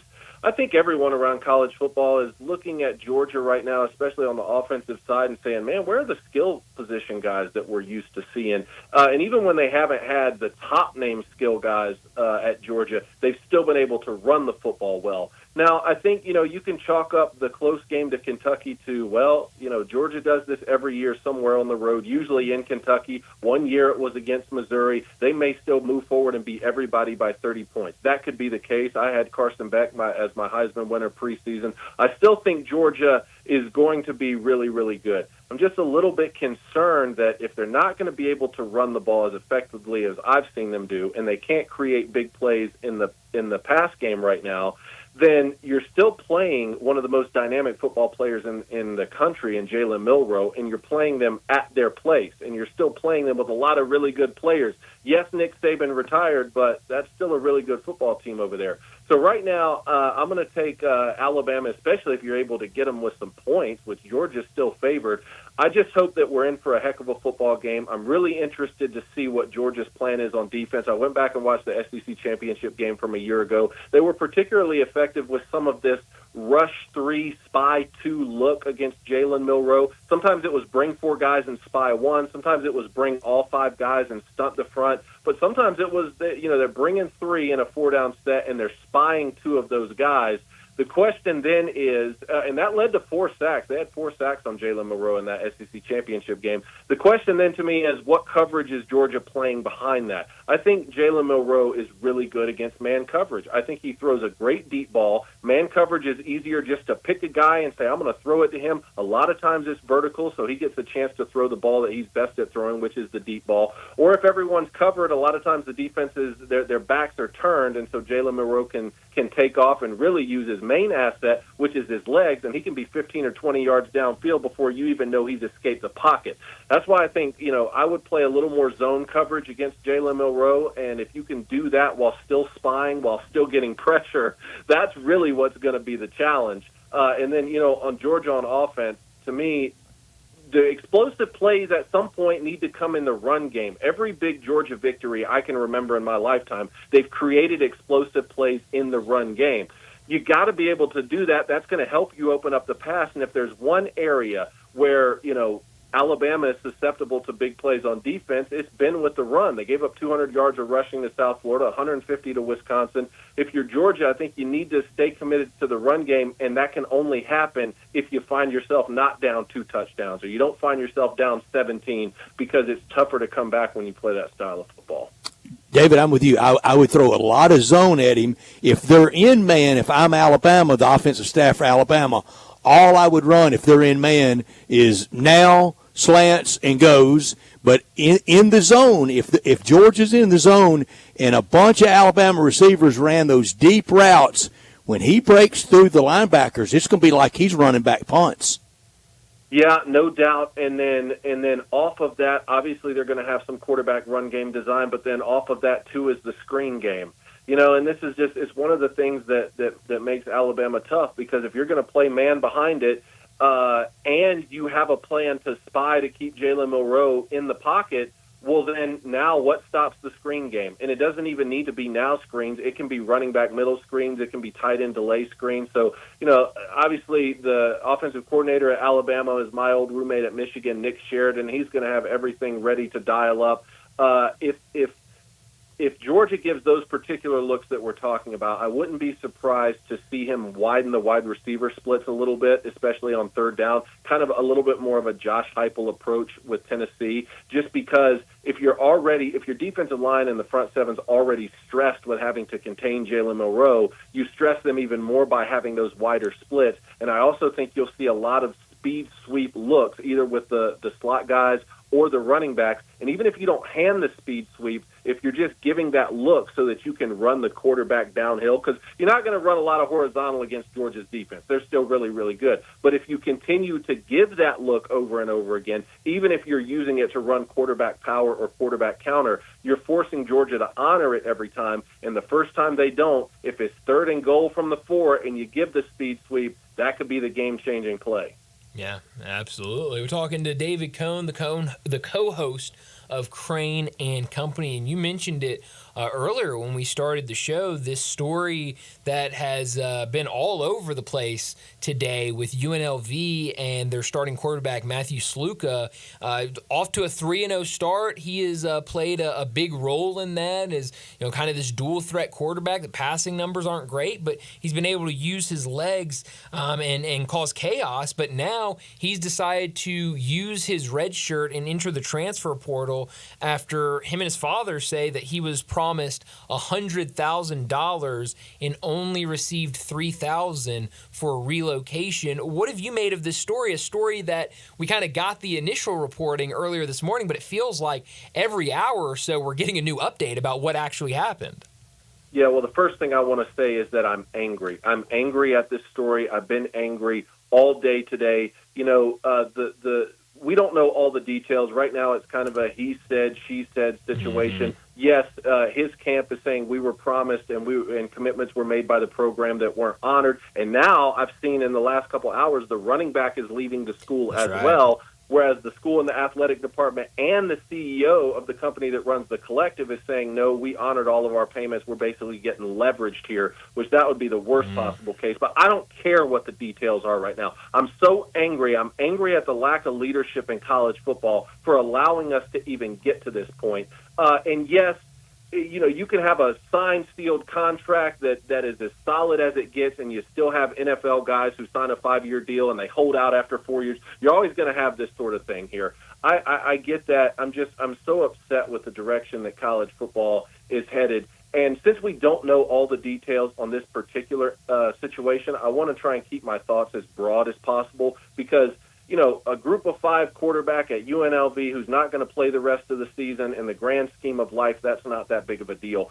But the indication of where we are as a society and where we are as a culture, that is a big deal. And it matters to me because I'm trying to raise my kids up in this environment the best way that I possibly can. And the word I keep thinking about today is accountability. There used to be a time when your word meant something, when you shook someone else's hand and you looked them in the face and you gave your word, and that meant something. And that trust is the bedrock of civilization. And every time you lie to your fellow man in some way or another, you chip away at that bedrock. And in this particular instance, maybe that's happening at the institution level. Maybe they made promises they're not going to honor. Maybe it's happening with a specific coach who said something, but it's not written down. Maybe it's happening with the agent who didn't get a signed contract. Maybe it's happening with the kid because now he thinks he's worth a lot more and in the middle of the season wants to try and leverage his program and leave the huddle and go make more money. But like I said, our word used to mean something when we shook another man's hand, and I don't need to know the details in this situation to understand that I'm seeing a lot more of this in society, and it really disgusts me.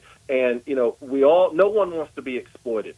If you allow yourself to be exploited time and time again, yes, you start to stand for less as a human being and as a man. I understand that, but I will say something as someone who spent a lot of time in a huddle, and as someone who's 14 years now removed from football, there comes a time in every former player's life where you would give any amount of money to go back in that huddle with those 10 other guys one more time and just lead a single play, much less a full drive or a full season. So I hope that this kid, this young man actually has all the right people in his corner, because right now it sounds like he doesn't. Well said, David Cohn. Well said. David Cohn, our guest, talking college football. He co-hosts with Jake Crane and the Crane brothers, in fact, on Crane and Company. You can hear Jake every Monday right when the week starts, about 11:10 every Monday, kicking the week off with John Harden on our midday show. Your alma mater, the Michigan Wolverines, they gave a little initiation to USC, didn't they? You can say that again, and I picked USC in the football game. I got to be honest. That's who I thought would win. There was nothing that Michigan had shown me up to that point that proved they could beat USC.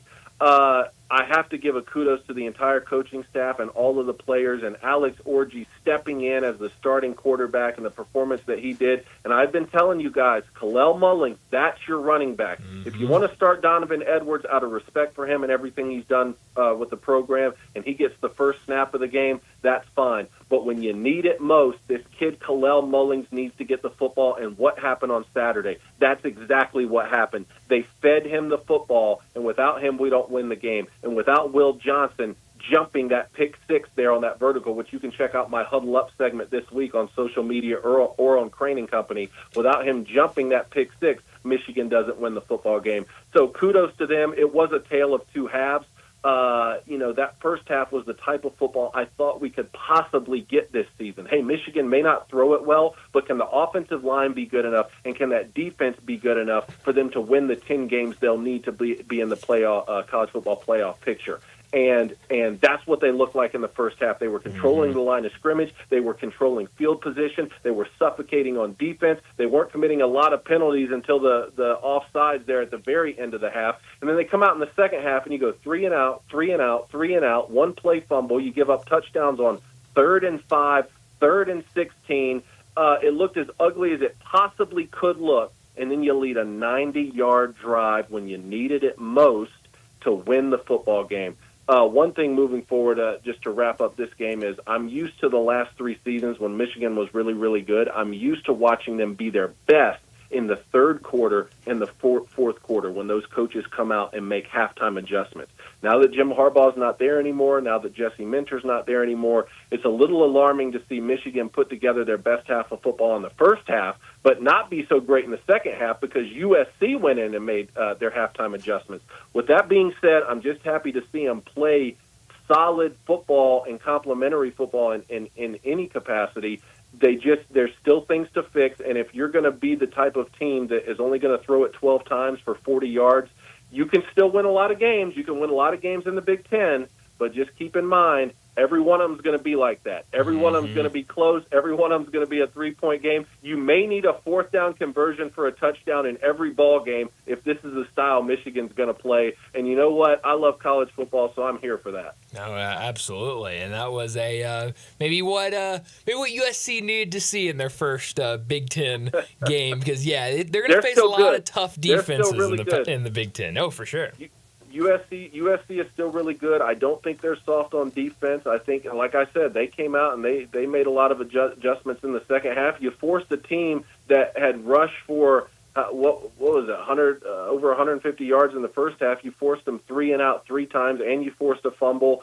That's just, you were playing them at their place, and Michigan got you in the style of football that they really wanted to play. And again, even then, Michigan needed that pick six to win the game and missed the PAT after it. There was all sorts of interesting things going on, but I'm really proud of Michigan for the way they responded. I didn't know they had that type of football game in them when I watched them the last 3 weeks. Yeah, it was definitely a fun game. But David, as always, thanks so much for joining us, and we'll do it again next week. Thanks so much for having me. Thanks, David. Thank you, David. David Cohn joining us, the co-host of Crane and Company, joins us every week. Check out their show, Crane and Company. Also, check out his music wherever you find music. He's got a new song out today before that big Alabama and Georgia football game. But we need to get to a break here in a second. But before we do that, let me remind you about our 4 o'clock sponsor. That's Wilson's Pro Wash. Do me a favor. Picture your home beautifully clean and pristine. Does that seem impossible? Not when you call Wilson's Pro Wash. Their Gentle Touch Pro Wash will restore your house, fence, driveway, commercial building, and more to their very best. Wilson specializes in cleaning all hard surfaces from concrete to stone, brick to mortar, and even wood to vinyl siding. Then Wilson's can seal your surfaces so they stay looking brand new. Wilson's Pro Wash, clean is their mission. They'll wash away everything but your sins. So give them a call at 901-524-6799. That's 901-524-6799, or go online at wilsonsprowash.com. We need to get to another break because when we come back, we got to talk some golf. The President's Cup kicks off tomorrow morning in Montreal. So John Goen from Timber Trust Golf, he'll join us to talk about what he expects to see over the weekend. We'll do that next on Sports Time. Be sure to follow us at Sports 56 WHBQ on Twitter, Facebook, Instagram, and YouTube to watch live video of our shows. Stay up to date with station events and have chances to win prizes. Don't miss out on anything that's going on. Follow us at Sports 56 WHBQ.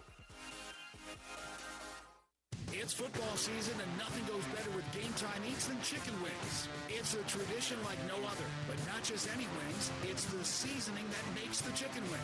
And nobody does it better than the Crazy Coop at 7199 Stage Road west of Appling and soon coming to downtown Memphis. Over 32 mouth-watering secret sauces and counting, like the jalapeno cheddar and the barbecue bacon bourbon. And don't bother asking them for the secret recipes. No matter how large your tailgating is or the family at home, kick off your game day with Crazy Coop party packs plus special bulk prices. Visit crazycoopstage.com to customize your wings and sauces. Whole wings, boneless wings. Try the Crazy Hot Suicide if you dare. Add Parmesan fries and fried dill pickles. And don't forget the carrots and celery sticks. For the full menu, which includes juicy burgers, catfish fillets, chicken nuggies, and crazy kid meals, go to crazycoopstage.com.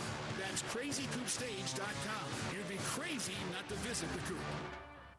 Top Gun is the largest indoor range in the Mid-South, but size isn't their only difference. Top Gun has the best instructors with over 300 years combined experience and classes all the way from first shot to master marksmanship. Plus, Top Gun is affordable. Total membership is just $48 a month. That's just $1.60 a day for unlimited range time. Free gun rentals with purchase of ammo and members lounge access. Top Gun 2770 Witten Road and TopGunMemphis.com. Always shoot with the best. Top Gun Memphis. You're a contractor and you need concrete coating and supplies in Memphis fast, and you get this answer? I think we can order that stuff, but you're going to have to wait a few days for delivery. Why wait? Get your concrete coatings and supplies now at TSS Supply, where everything you need is in stock. If you're working in the tri-state Tennessee, Arkansas, Mississippi area, everything you need for concrete coating is at TSS Supply, 5665 East Rains Road, Memphis. TSS Supply specializes only in concrete coatings and supplies all in one place. If you're looking for a particular item, need large quantities, or just have general questions, call 901-729-0565, 729-0565, or you can email your question to Brad at tsssupply.com. The friendly, knowledgeable folks at TSS Supply have over 150 years combined experience in concrete coatings, materials, and supplies. Come by and visit TSS Supply Friday, September 27th. Sports 56 will be broadcasting live from 7 to 10 a.m. with Greg and Eli, and then John Harden from 11 to 1. Sports 56 will have free giveaways plus breakfast and lunch during the live broadcast. TSS Supply, 5665 East Rains Road. Paid for by Hims & Hers Health. Hims & Hers weight loss is not available everywhere. Compounded products are not FDA approved or verified for safety, effectiveness, or quality. Prescription required. Restrictions at forhers.com apply. Wegovy and Ozempic are not compounded. Everyone's talking about the breakthrough of weight loss drugs. With Hers, you can access doctor-trusted weight loss plans online, like compounded GLP-1 weekly injections with the same active ingredient as Ozempic and Wegovy, all for as low as $199 a month with a 12-month plan paid up front. Get started at forhers.com/afford today. That's forhers.com/afford. Step up your wings game at East Coast Wings and Grill. With 60 wing flavors and 7 heat indexes, do you have what it takes to turn the heat on your wings up to insanity? East Coast Wings and Grill is family friendly with a large variety menu to satisfy the whole bunch. Sign up today for their loyalty program and taste the rewards. For every dollar you spend, you collect a point. Earn 100 points and receive a $5 reward. Next to Lowe's off Highway 64 in Bartlett, come try America's best wings at East Coast Wings and Grill. Jason's Deli. When you're dining in or picking up curbside, you can expect wholesome food and no surprises. Just delicious sandwiches, crisp salads, and quick quality meals made with the freshest ingredients and no artificial trans fats, MSG, high fructose corn syrup, or artificial colors and dyes. Around here, a lot of thought goes into what we put into our food and what we take out of it. Because you're not just taking a bite, you're getting a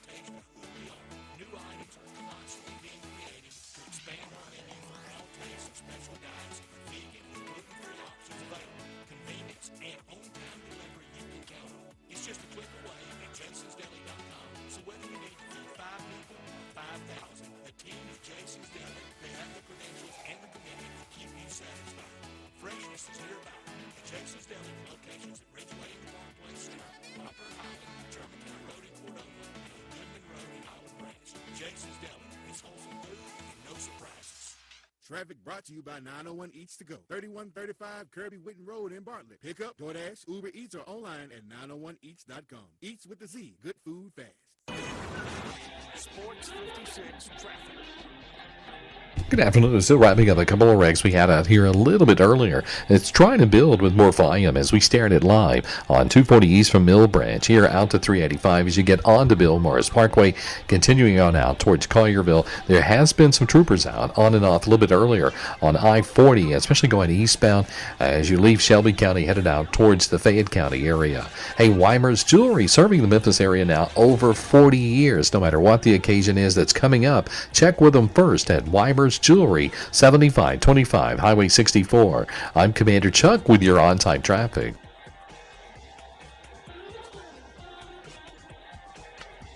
Now back to Sports Time on Sports 56 and 98.5 FM. This hour is brought to you by Wilson's Pro Wash, your residential and commercial pressure washing service and control. Here once again are Brett Norsworthy and Brian Dacus. Welcome back into Sports Time. Brian Brett with you in our Family Leisure Studios, and joining us now to talk some golf, John Goen from Timber Trust joins us now. John, thanks for joining us. How are things down at Timber Trust? Oh, just getting ready for another remnant hurricane. We got to love them. Yeah. Just an absolute blast. But things are good. Obviously kind of went through some drought stuff. Then we got all that rain. But it's fall golf weather. It's beautiful. We're going to get through this. And next thing you know, we're going to be in the 70s. I mean, today was beautiful. We got a good day again tomorrow before, kind of getting into it Friday. And then it kind of, fortunately, it's not going to stay around for 4 days like the last one. But yeah, just real happy. I'm about, I don't know, 3-4 weeks away from maybe being able to finally take a breath here for a little bit. So looking forward to that. And I know people are enjoying this time of year playing. John, in that round of rain around Francine, in my official rain gauge, 6.7 inches over 5 days, and that was the same amount of rain in my rain gauge for June, July, and August. Yeah, I mean, 6.5 for us. Our last measurable rain prior to that was July the 25th. So, when I saw some stat on one of the local weather stations or news stations where, for the entire month of August, we were supposed to get about 3.5 inches. They said we got 0.2. The National Weather Service must have gotten something that we didn't. So I didn't get 2 drops. Yeah, I didn't get really anything. So, clearly making up for some lost time there a little bit. But golf course handled it well. We needed 1 day to kind of drain down for the most part, and then we were back off the path, which is encouraging.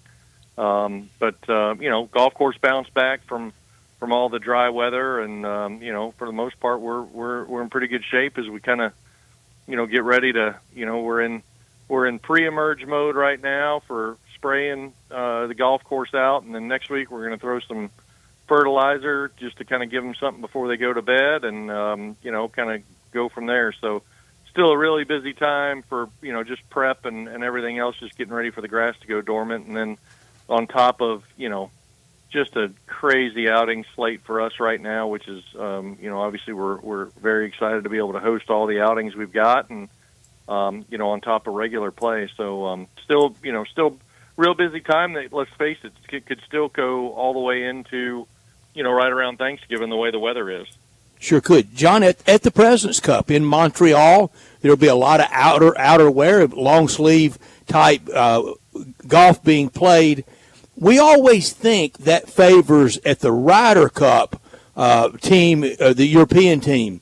For the international team, not as much cold weather backgrounds for those guys. We may play in a little colder weather than some of those guys do.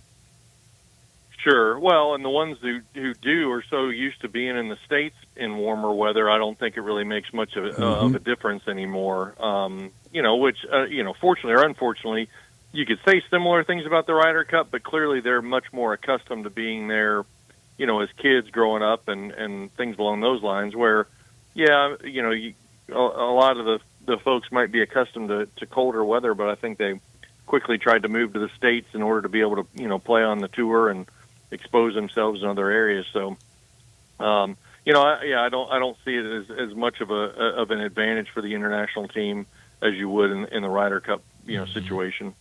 You mentioned the guys that are from there in Canada. 3 guys on the international roster from Canada, Corey Connors, Mackenzie Hughes, and Taylor Pendrith. All 3 of those guys had pretty good seasons on the tour this year, and Hughes has kind of openly talked about how he had that goal and was really motivated to make this team when it returned to Royal Montreal. How do you think the Canadian guys will fare this weekend in kind of a quote-unquote home field advantage? I think that I don't know whether there's such a big gap time-wise between the Tour Championship and the President's Cup. Mm-hmm. I wonder where anybody's game is going to be at. Yeah. Is it favorable? It a lot of shutdown mode. I would expect. Yeah, I mean, I guess I would expect a guy like, Taylor Pendrith and Corey Connors, to maybe have a little bit more, but just because they played a little bit deeper into the playoffs. But, it's hard to say. I'll be curious to see where anybody's game is at as of right now, just because of how long of a layoff they've had since literally, the end of August now all the way into, late September. I mean, it's a really big stretch for guys. So I could see quite a few of them having some rust going into this. Yeah. John, for the President's Cup, does the United States need to lose some to make it better? I don't know whether that would even matter in this situation. It's always felt forced.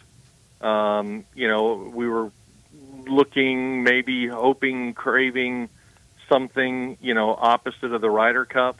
You always had the conversation about, the international squad and being able to play against the U.S. But, clearly the President's Cup has never really truly caught on with a lot of folks. Because, again, I think it's just always felt a little bit forced. There's not the energy that you get like you get with a Ryder Cup. The other side of that, though, too, is that the U.S. need to be winning more Ryder Cups in order for the Ryder Cup to remain as relevant as it is.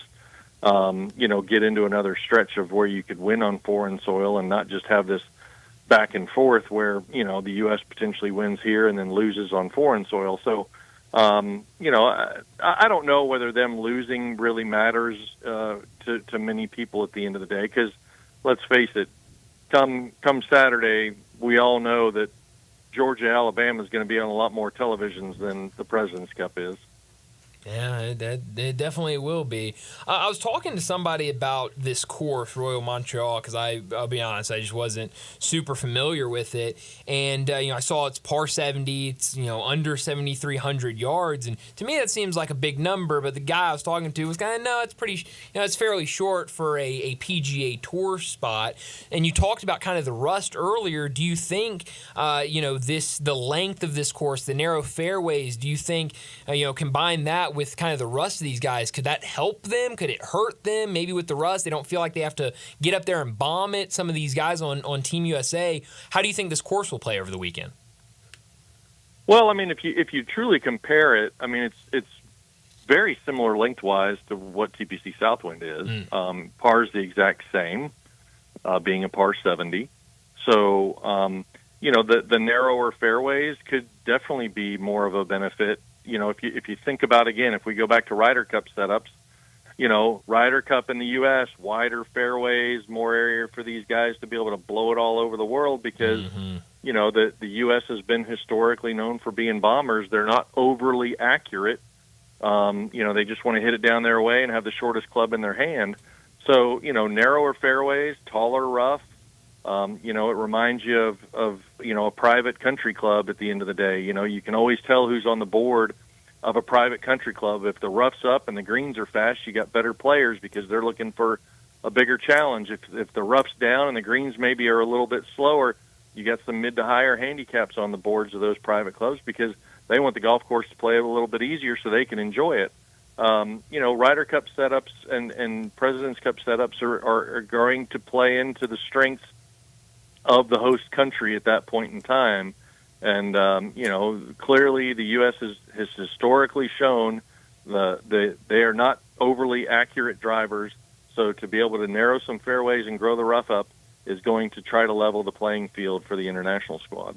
Yeah, that sounds like a setup that they had for the Ryder Cup in Paris a few years ago when you had to hit it just right down the irrigation line, and we couldn't, and they could, and they ran off and hit. John, going with us, talking golf. We think this is the last hit from John all year. John, we've had it's been a very untidy conversation in our building since you were last on with us. Bryant wasn't here that day, the day that we handed out awards for the year, and of course you won, so you got the winning trophy. I was the high-ranking amateur. We made Connor the most improved over the course of the year. Darian won newcomer of the year. Bryant feels like he was excluded, but I thought the awards were appropriate, didn't you? Look, all I do is go with what the commissioner of the thing tells me, and at the end of the day, in this situation, I've always known Brett to be the commissioner of this whole thing. So John just grabbed that hand grenade and threw it right back to me, didn't he? The direction in which we go with this whole thing, I just kind of nod my head and say absolutely. So yeah, pick winners. That's all you do, isn't it? Whatsoever with what has gone on, and you know what? Bryant took vacation at a really bad time, it sounds like, in this situation. So, in the must-be-present-to-win category, that's what we said. It doesn't sound like he was there at the time, so away we go, Well, I guess I'll ask this question then, John. Just, hypothetically speaking, seeing as you're not the commissioner, I understand this is all in blame of Brett, but, could you just go out there and say it that in your humble opinion, you think I was the MVP this year? Well, generally, in my humble opinion, it's always the guy who wants to be, the absolute most consistent. And I think clearly throughout the course of the year, it appears from a consistency perspective that, and based off of, you have to be consistent in order to make the larger sums of money. That would unfortunately make me the overall MVP just because of how consistent I was through the course of the year. To the Wins victor and go the losses spoils. don't mean anything, Yeah. So Sometimes a playoff team in the NBA is the third seed and only won 45 games while the Lakers are winning 60, and you won. Yeah, a little different from MVP though. I mean, John, all seriousness, pick a side this weekend and give me this. Where did Bryant finish? Hold on. Where did Bryant finish? Third. I mean, Third. Third Yeah. first. I mean, you don't hear many MVPs on a third Bronze place medal. team. Very rare. Don't say it. I can come in third without you. About Quinn Ewers not being able to win the Heisman because he's going to potentially miss 2 games for crying out loud. John, thank you. Just a really great and apropos comparison, John. John, who wins in Montreal? And give me this guy for the United States that you think he needs a good weekend this weekend to be around for Ryder Cup next year at this time. Well, I mean, I think you still have to favor the Americans in this format, in this situation. I mean, I was looking at the matches for tomorrow, and, at least in the first wave, you almost feel, I mean, Tom Kim and Sungjae M might be potentially the only win that the international squad could get. Be. I mean, that's the only one I feel you could see that.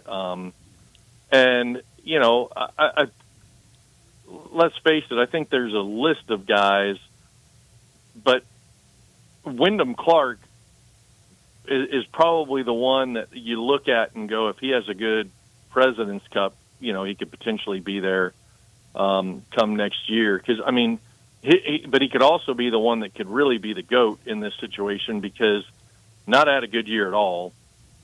Don't really see what has happened potentially over the span of the last 4 weeks that's going to make anything change with regard to how you feel about him going into it.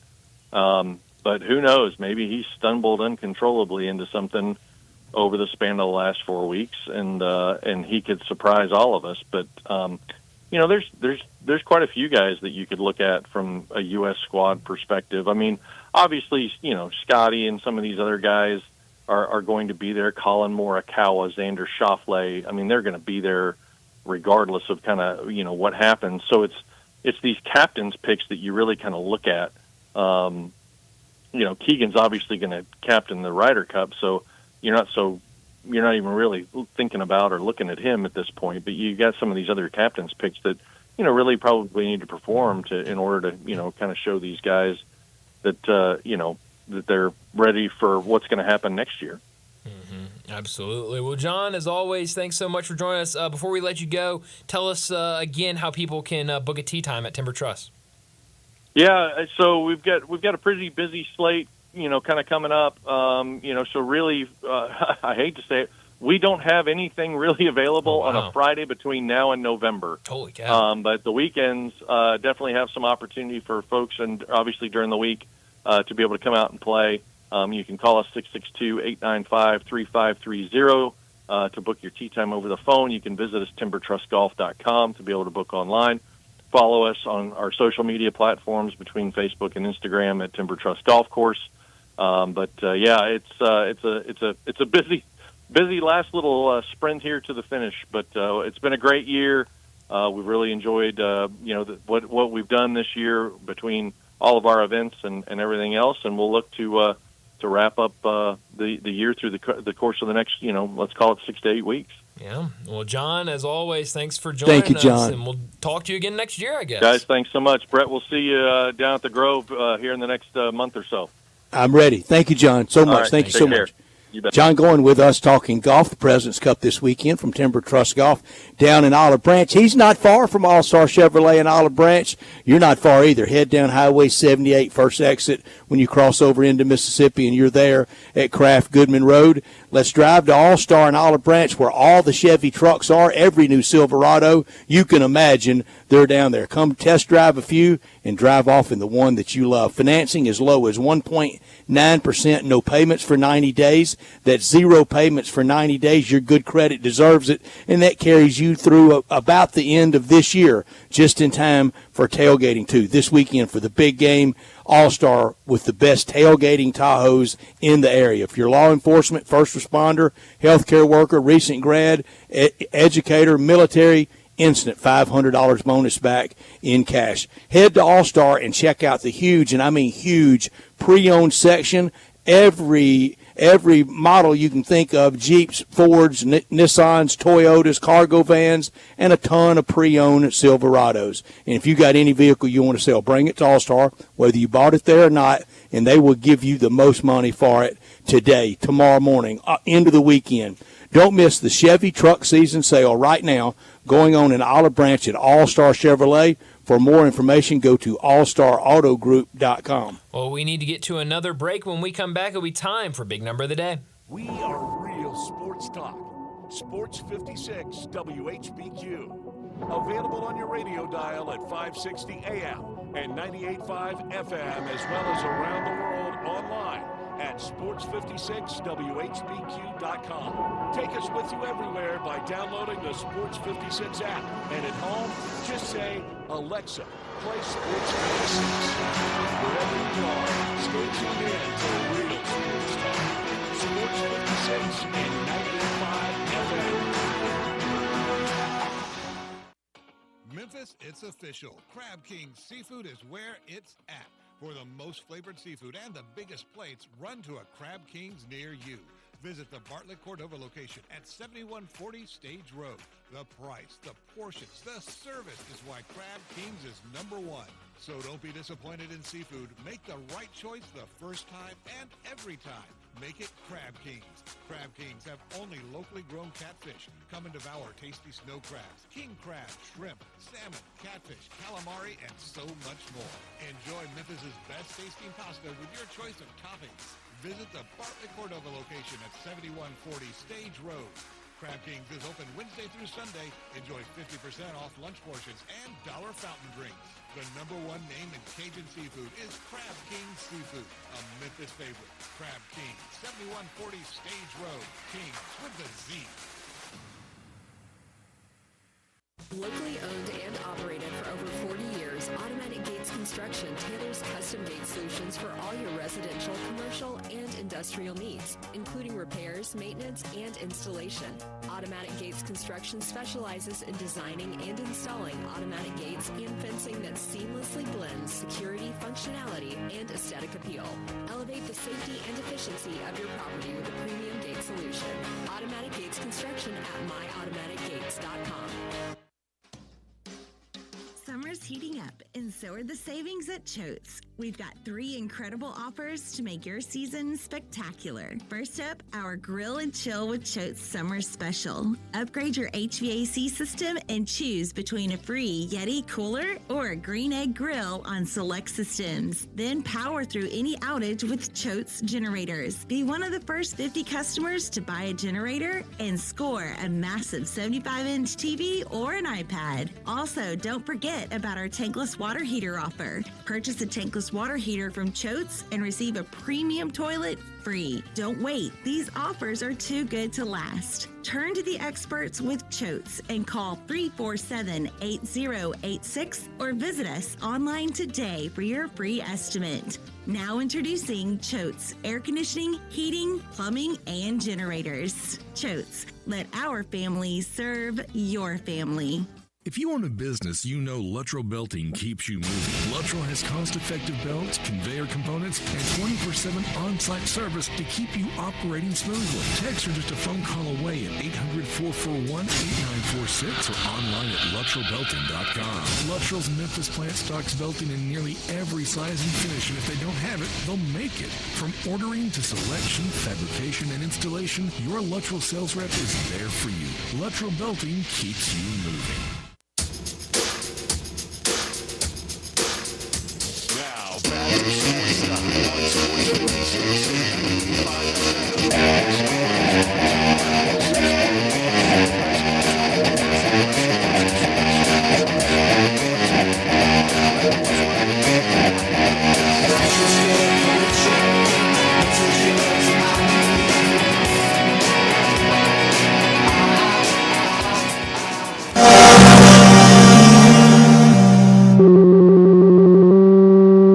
Big Daddy. Hello, Big Brand. It's a guy, he wants to be big, then he gets big, he doesn't want to be big anymore, then he gets small, but the suit's too big. Big Daddy. The big boy. You're a big guy. I think she's trying to pull a fast one on Big Daddy. The big number of the day. All right, Brett, I'm really excited Pressure on. about my big Pressure number on, today. Darren. Here we go. Yes, it is. Need a drum roll? We're about to talk to Pat Smith. I don't need a drum roll. 80-yard drive, minute and a half to play. You got to lead the team down the field, Bryant. Here we go. Like it's tougher than that. I don't know.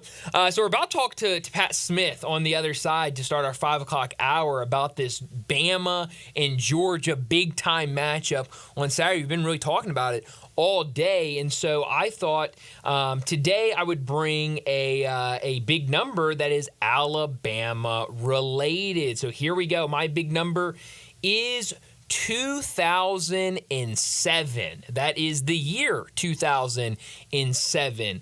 This Saturday, Alabama hosts Georgia, and right now, Alabama is a 2-point underdog against Kirby Smart and his dogs. The last time Alabama was a home underdog was on November 3rd, 2007, when Alabama hosted LSU. So that's a really, really long time from the last time they were a home underdog, which was in 2007, and I guess this Saturday when they'll be home underdogs against the Georgia Bulldogs. Now, I think that big number stands alone. I think that's a really, really good big number. But also, how about this? The leading receiver for Alabama, Ryan Williams, he was born in 2007. The last no. time Oh, no. Alabama was a home underdog was the year their now leading receiver, 17-year-old Ryan Williams, it was the year of his birth. Bryant, you nailed it. That's incredible.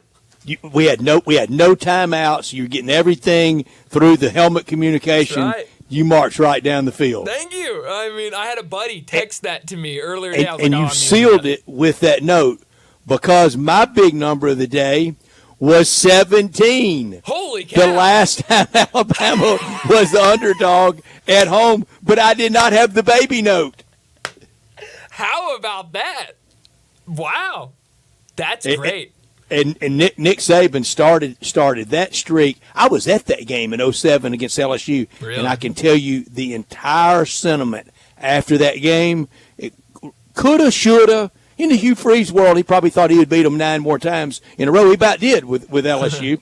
And that night, though, and that's LSU that had Jamarcus Russell that he recruited to LSU.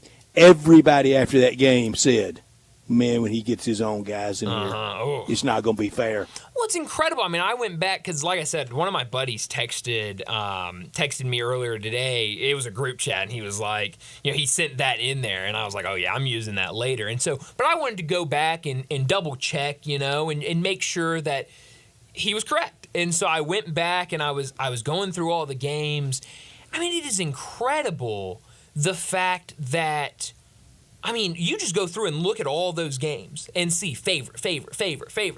And really, I mean, we could go through and I could probably count on maybe one hand, certainly two hands, the amount of times they were just straight up underdogs. Anywhere. Whether it was home, away, neutral site, what have you. That's a long time to be favored at every single game at home. Just that level of dominance achieved, and Kirby Smart was right there for it all. Yeah, he absolutely was. So, or for a lot of it. Yeah, sure. A really good big number, and is going to mean it's going to make this weekend really interesting in Tuscaloosa for that game between Alabama and Georgia. So let's go ahead and get to a break and wrap up this hour, because when we come back, Pat Smith from Jocks in Birmingham, he'll join us to talk about this big-time game between Alabama and Georgia. We'll do that next on Sports Time.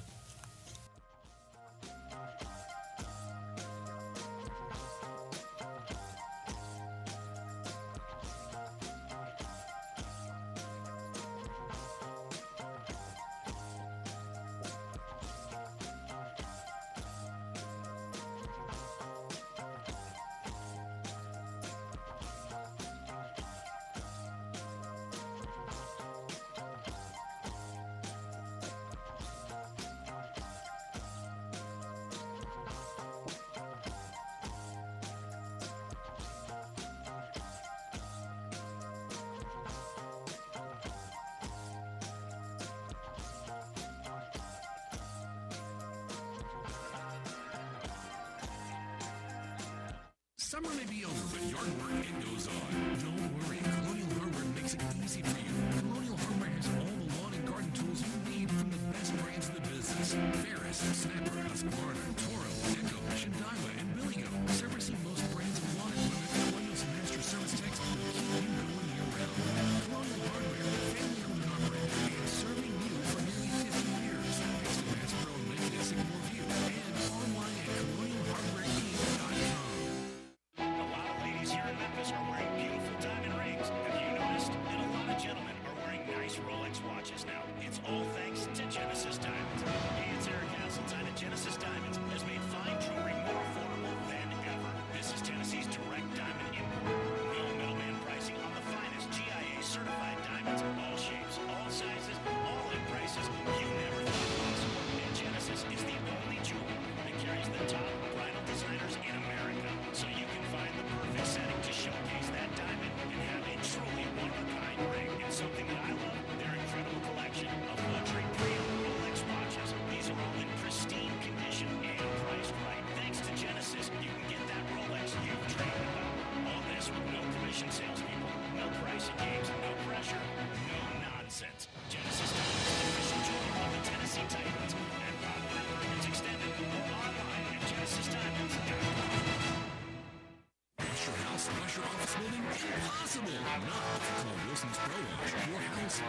driveway, warehouse, store, hotel, even cars and trucks can all be squeaky clean and beautiful after pressure washing by Wilson's Pro Wash. Wilson's specializes in cleaning all hard surfaces, concrete, stone, brick, and mortar, even wood and vinyl siding. Then Wilson's can seal their surfaces so they stay looking brand new. Call Wilson's Pro Wash, 901-524-6799, or online at wilsonsprowash.com.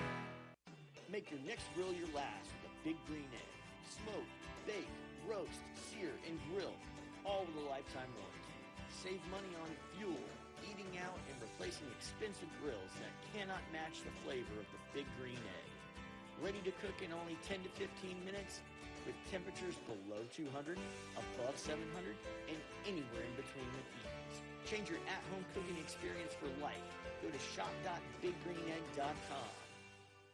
I'm with John Burgos from the world-famous Rendezvous in the Alley since 1948. Brett, we have catered parties all over this country and all over the world, from Singapore, Australia, to Central Park in New York. But many people don't realize how much we do locally. For holiday events, office parties, tailgating, birthday parties, you can't do better than the Rendezvous. For example, you can get a cheese and sausage tray for 15 to 300 people for $3.75 per person. You can even build your own nacho bar for $10.50 per person. All you need is a minimum of 15 people. In many cases, we can arrange delivery and full-service catering. We've even made it easy to get to-go items. You can just park at our front door in the alley, put on your flashes, and we'll get you going ASAP. For all your catering items and prices, go to hogsfly.com, click on menu, and drop down to catering. Thank you, John. The Rendezvous, Mr. Charlie Burgos' Rendezvous in the Alley since 1948 and celebrating its 75th year.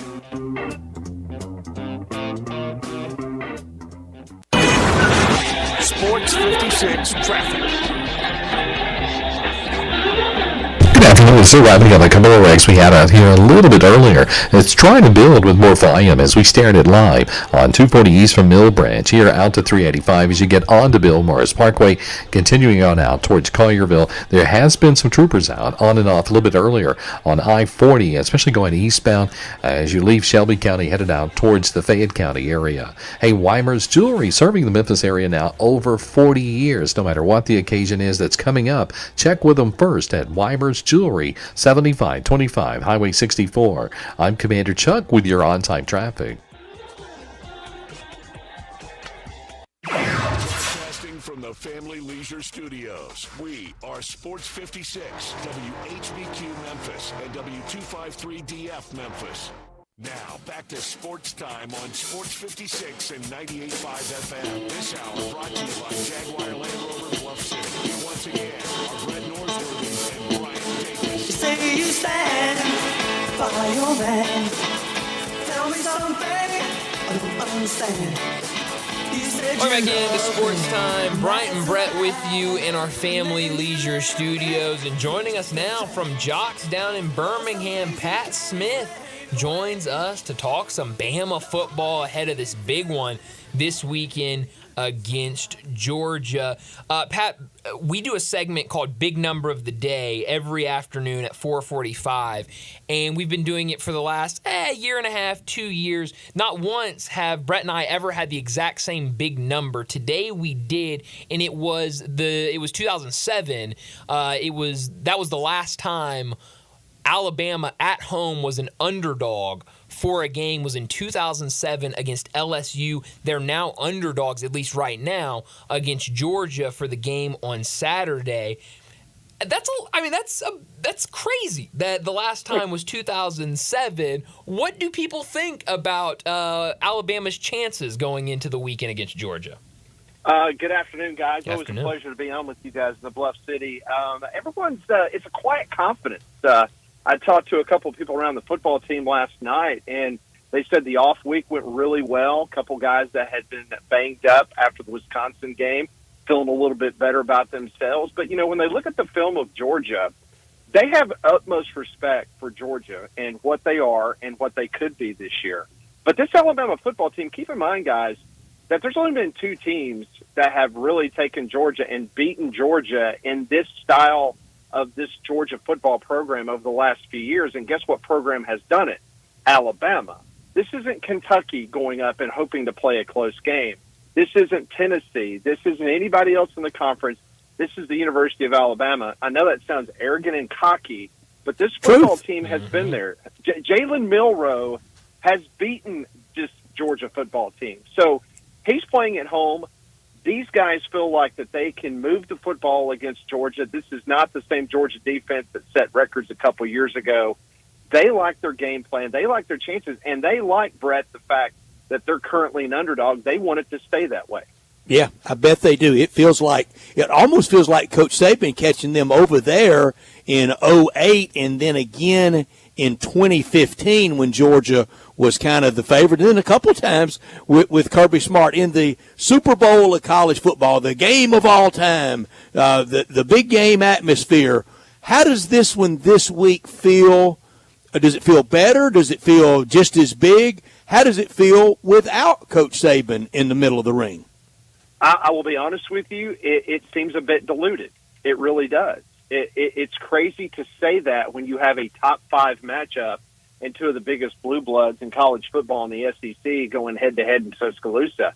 Even with President Trump going to be there at the game, sitting in the box and watching the festivities. You know, that has been a storyline. But, again, it's without Nick Saban being involved, there's been more talk about is Miss Terry going to be the guest picker on game day she than should it be. is about she should be. It should be a great choice. Probably pick better than her husband.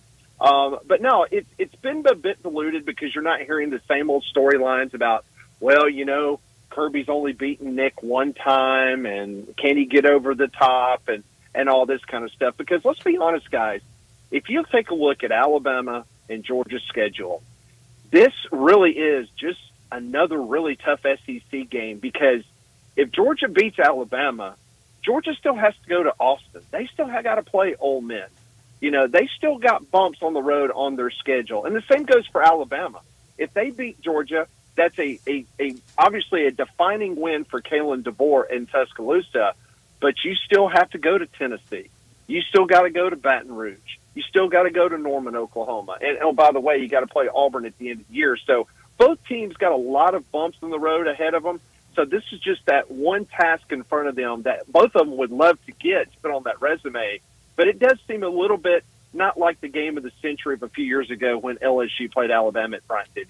Yeah, in September versus November kind of Right. will have something to do with that. But you make a great point. Georgia, they have next week historically a much bigger rival than Alabama when they play Auburn, and next week Alabama's got kind of an open date when they go to Nashville. You mentioned the former president's going to be there on Saturday. Pat, I can't imagine what the drive time is going to be from Hoover, even never mind if you get some other areas of Birmingham. What is it going to do to traffic? What are they advising people to do, and how early to be there and in your seat? You better get to Tuscaloosa as early as possible Saturday morning. Of course, that's a 6:30 kickoff. Tuscaloosa, as you know, just like every SEC town, it swells with anticipation because of what's going on. And then you throw on top of that the pageantry of ESPN's College Game Day, Nick Saban being back on campus and doing the show. And then you got, oh, by the way, you've got former President Trump and you got Coach Tommy Tuberville, who's now a senator here in the state of Alabama. He's going to be in the box with Trump along with Katie Britt, another senator. So, I mean, it is going to be almost like, Brett, I'm not going to go as far back as the original game of the century when Richard Nixon and John F. Kennedy used to attend Arkansas football games back in the day. I think you know what I'm talking about. Mm-hmm. But, yeah, there's going to be a buzz, and they are telling people, watch out for counterfeit tickets. You better get down here early, and you better be patient because there's going to be a lot of security, and you better be ready because it's going to be a long day. Pat, I know it's still very early in year one for Kalen DeBoer, but what has the reception been after these first couple of games? Has it been kind of what people expected? Has it been better? What has this fan base, what has the reception been really since Kalen DeBoer took the job and now that games are being played? You know, how would you kind of grade him as the new head man for Alabama? Well, through the first portion of this schedule, I think it's been a home run. I think it's been an A++. Now, if he loses to Georgia, I think that will be the true test.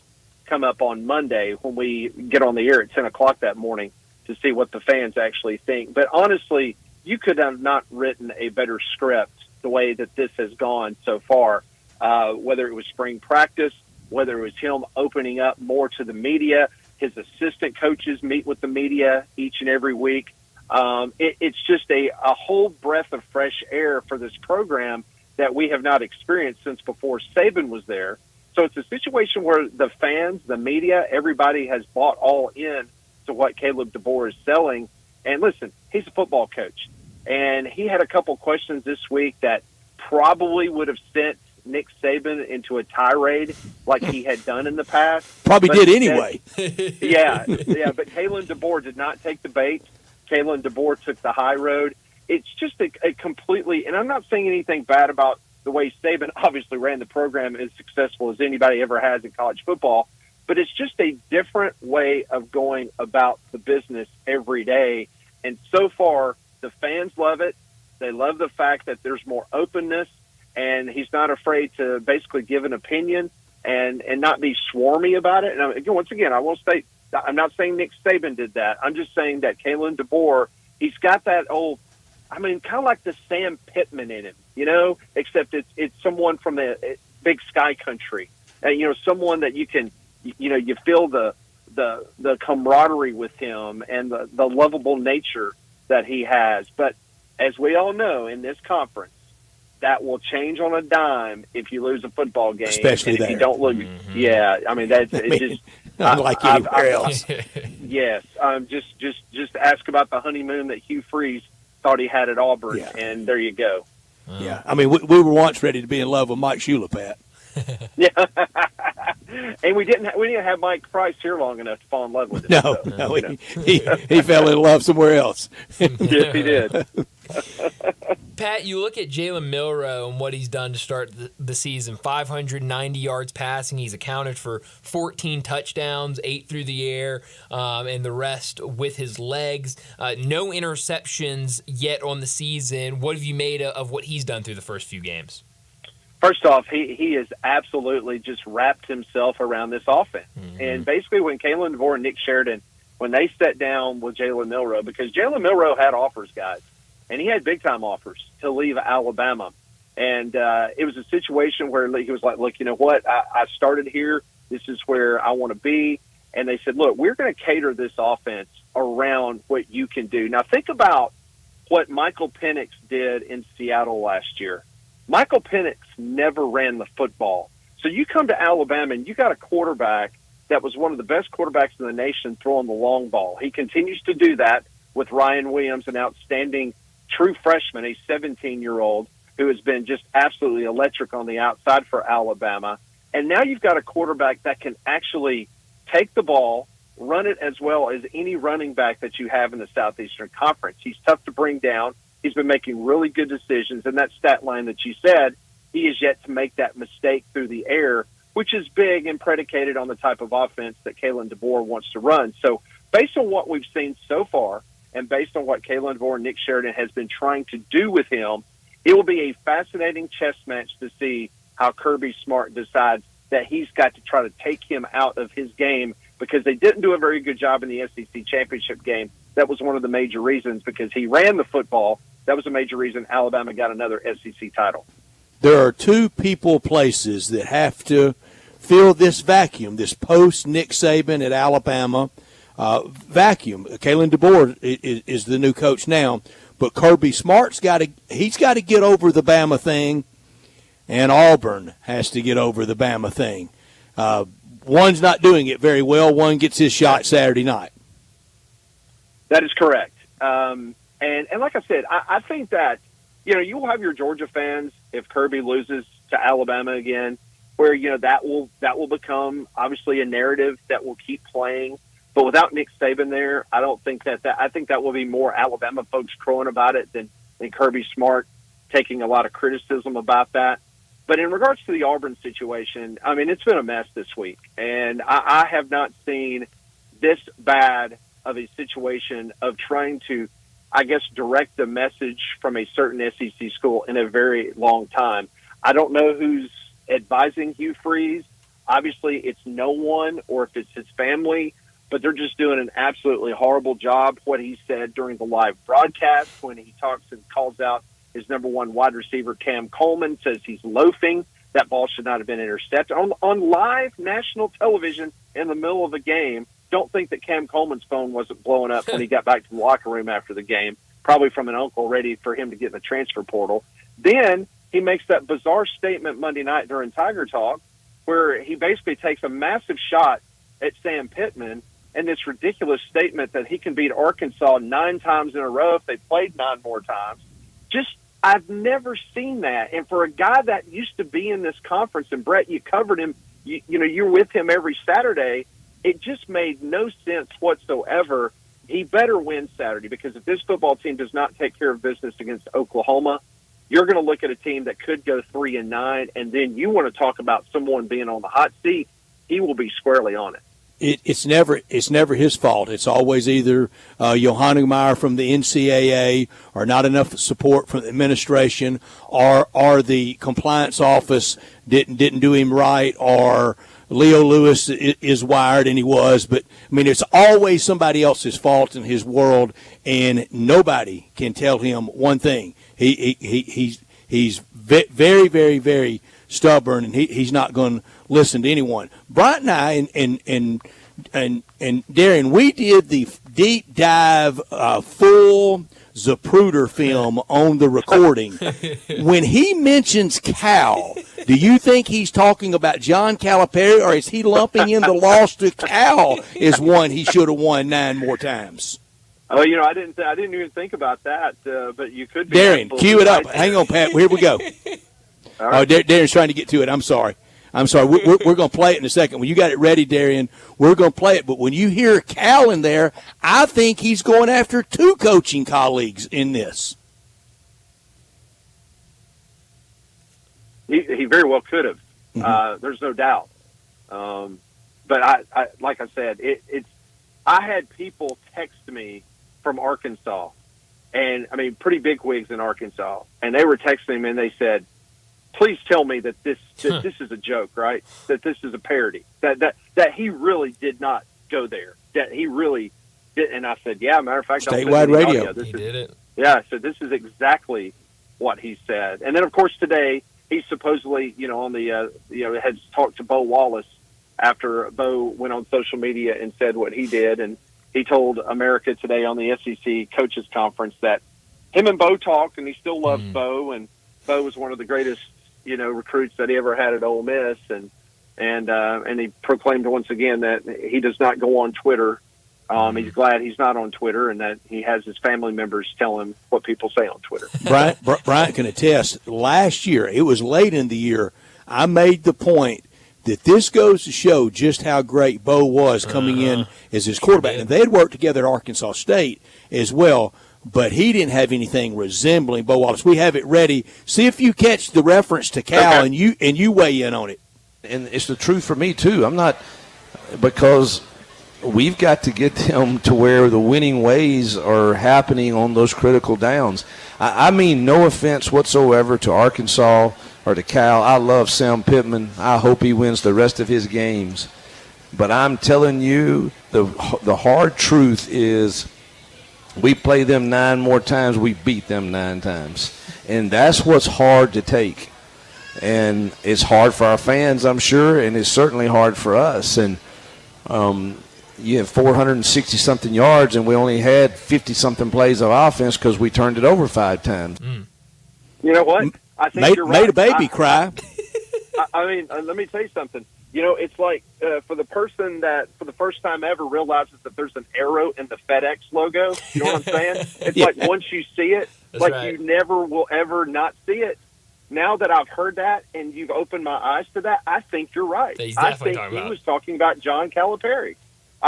You do? I thought it was the Cal Bears he's talking about. Too. So you think it's a bouquet to Cal, and they were buddies here in Memphis. Better. I think both are hilarious. This is full Zapruder film. Now you can see anything you want to see, can't you? Oh yeah, I'm telling you, this is the gaslighting that I've never seen before. This is fantastic.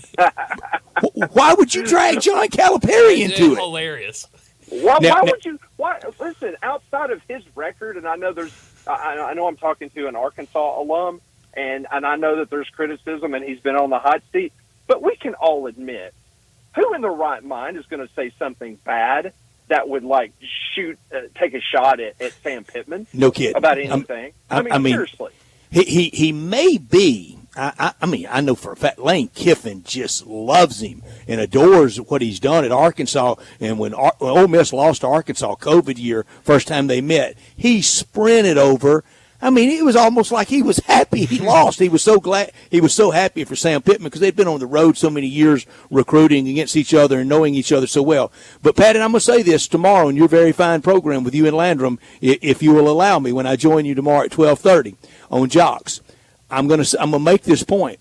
Shouldn't every reporter assembled after Auburn games now, and I say for a while, win or lose, if they lose, shouldn't they ask him, now, Coach, do you think you could beat Oklahoma the next 9 times you play? And if he wins Saturday against Oklahoma, Coach, do you think OU could beat you the next 9 times, or are you better 10 out of 10 against OU? Well, first off, you know that we are absolutely, you have carte blanche on our program to say anything that the FCC would allow you to say. So you fire it up, and you know we will be right there with you, brother. But no, you were right. It is interesting because some of Lane Kiffin's comments today. See, I wish more than anything that Ole Miss played Auburn this year. I do too. I really do. Because you know Lane takes no stuff off of him. No.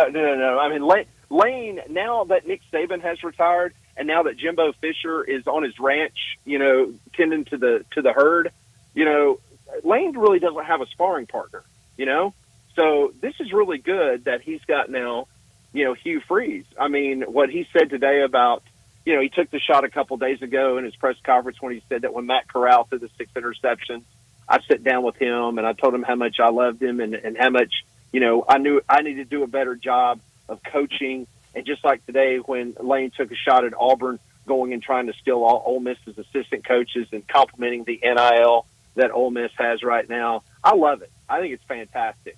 The one thing that we played on our show, and I know you guys heard it, but if you would put side by side the tape of what Mac Brown said after that embarrassing loss to James Madison and compare that to what the egomaniac in Hugh Freeze, what he said after their loss. Now, what Mac Brown said is what every coach should do after a tough loss. He owned it. He took accountability. He said, I signed every player on this roster. I hired every coach in that football office, and I did a horrible job coaching. I've got big shoulders. It's on me. Not one single time did you hear Hugh Freeze after that game admit that it was fault. He didn't do a good job coaching. It was all about, we believe in what we're doing. I love the kids. We got to step up and do better. It was never in regards to he was the problem. It was everything else that happened during that game. And behind closed doors, it's really that imitation, that funny skit that Rob Ezell does so well when he was at Alabama. Now he's coaching at South Alabama, the imitation of Coach Saban. Now, this was behind closed doors, and I can't say everything he says in it. But if I can't get y'all to start responding to me, I'm going to go to the lake and retire. Yeah. Yep. I mean, listen, and that's what Mac Brown said the other day after that loss. Mac Brown said, "Hey, look, I'm done because obviously, I can't get through to y'all." Now, he of course recanted that about an hour or so later. Now that doesn't mean he won't retire at the end of the year, but it was kind of caught up in the moment. But that's the thing. I mean, the proof's going to be in the pudding. I mean, they did not go out and spend one dime on a transfer portal quarterback. Hugh Freeze is supposed to be the quarterback whisperer. He's the one that told everybody in the summer that Peyton Thorne has really turned the corner. Peyton Thorne, he turned the corner so well that they started a true freshman against New Mexico, and then he comes out and throws 3 interceptions against Arkansas in the first half and then gets sent back to the bench. So this quarterback fiasco that Hugh Freeze has created at Auburn is his own doing. And so if they don't beat Oklahoma this weekend, the pressure that will be mounting on him, because Georgia's going to take him to the woodshed, and based on the fact that you've got to go to Mizzou, you got to go to Kentucky, you still got to play Texas A&M, you got to play Vandy, and then you got to play Alabama. This is a very tough rest of the way. Guys, they had this set up. They had 5 home games to start the season, including their first 2 in the SEC. He's on the cusp of going 2-3 in those first 5 at Jordan-Hare Stadium. And Jordan-Hare is supposed to be the toughest place to play in America. It has failed to prove that this year. Yeah, it definitely has. Well, Pat, as always, so much fun having you on. Thanks so much for joining us. Enjoy this weekend, and we'll talk to you again soon. Sounds good, guys. Brett, we'll talk to you tomorrow. Can't wait, Pat. Thank you. Thanks, Pat. Pat Smith joining us from Jocks down in Birmingham to talk about this big-time matchup Saturday between Alabama and Georgia. Well, let me remind you about our new 5 o'clock sponsor. It's Jaguar Land Rover Bluff City. Jaguar Bluff City has been the premier Jaguar dealership for the greater Memphis area since 1984. Their talented team is ready to help you find your next perfect vehicle at unbeatable rates. Swing by Jaguar Land Rover Bluff City today and check out the new 2025 models like the 2025 Range Rover Sport, the 2025 Range Rover Velar, or the 2025 Defender. Test drive the 2025 Range Rover Sport, where luxury meets performance. It's a perfect mix of style, performance, and versatility, with options ranging from 360 horsepower up to 650 horsepower. And it's also available as a plug-in hybrid electric vehicle with $7,500 federal tax credit when leased with approved credit. Also, take a look at the 2025 Range Rover Velar, powered by mild hybrid technology and enhanced with the latest well-being features and fully controlled entertainment. The 2025 Range Rover Velar is the ultimate luxury compact crossover. Purchase yours today and get special 4.4% for 72 months financing available with approved credit. Also, don't forget about the 2025 Defender, available in multiple models to fit your needs. The Defender is built for the modern explorer, and Jaguar Bluff City is offering special interest rates for 60 and 72 months on various models. Give them a call today at 877-259-6169. That's 877-259-6169, or go online to JaguarBluffCity.com to find your next perfect vehicle. Let's go ahead and get to a break, and when we come back, we'll talk about what's trending. Add a little fun to your lunch break. Join Johnny Radio for Sports 56 Happy Hour from 11 to 1 every weekday on Sports 56 and 98.5 FM. Family Leisure is having the world's biggest spa set. It's happening right now. You can save thousands on in-stock hot tubs that are ready to be delivered. Family Leisure has spas that start at just $28.99. You know those cold plunges? You can get one for yourself starting at $39.99. Or how about swim spas? They start at $17,499. Plus, Family Leisure has set up special financing just for this event. Have you been sitting on the fence about an above-ground pool? Get off that fence and get to Family Leisure to take advantage of huge discounts on all their in-stock above-ground pools. And if you need some patio furniture, it's all priced to move out now. It's not too late to have some summer fun, courtesy of Family Leisure. But you better hurry up. The world's biggest spa sale might go on forever. Family Leisure, with and run at I-40. Family and fun come together. To understand what makes Genesis Diamonds so different than other jewelry stores, you have to go back over 40 years to the diamond cutting capital of Tel Aviv, Israel. That's where Genesis owner Boaz Ramon grew up, in the center of the diamond universe. His connections with the best diamond cutters allowed him special access, giving rise to a thriving wholesale business here in the United States. Then, after a few years, this wholesaler changed the game and started selling these precious diamonds direct to the public at the same prices he had sold to the jewelry stores. The no middleman concept became an instant success. Today, Genesis Diamonds provides that extraordinary value to people right here in Middle Tennessee, leading the industry with the highest quality diamonds that still come straight from the best cutters, offered at the guaranteed best price of any jewelry store in America. Genesis Diamonds, a truly revolutionary concept with a unique history rooted in quality, committed to excellence, and always focused on value. Genesis Diamonds, luxury grade Rolexes, and popular importance extended.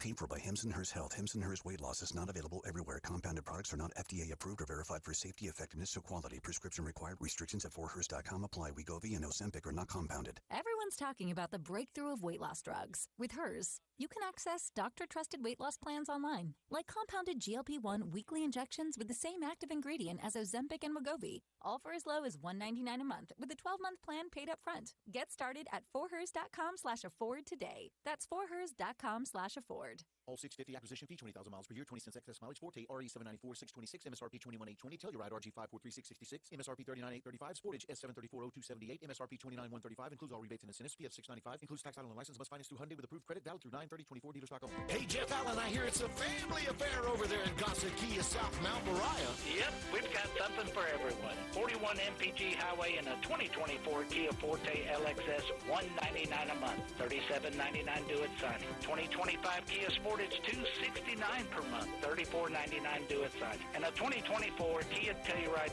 S front-wheel drive, $359 per month, $39.99 due at signing. And a 2024 Kia EV9 Lite rear-wheel drive has 0% for 72 months available. You haven't heard 0% in a long time. Plus, all those bad boys come with a 10-year, 100,000-mile powertrain limited warranty. So whether you live in Horn Lake, South Haven, Olive Branch, or Memphis, you'll be happy at Gossett Kia on Mount Moriah. Do you know one of the best things you can do for your employees or family's health? Provide Arctic Clear bottled water. Arctic Clear bottled water is your locally owned and operated bottled water provider. Arctic Clear is 100% natural spring water with free delivery and setup, dependable service, and no long-term contracts. What an easy choice. Call Jeff Manus today, 901-382-2363, or visit arctic-clear.com. Arctic Clear bottled water. Call now, 382-2363. That's 382-2363. Sports 56 traffic.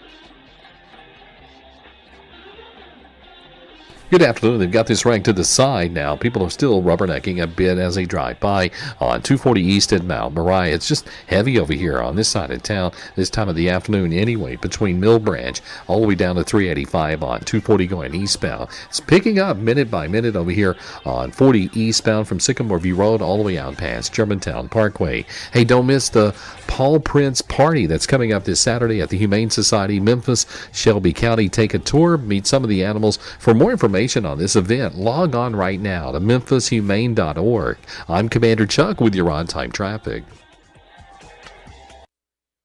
Now, back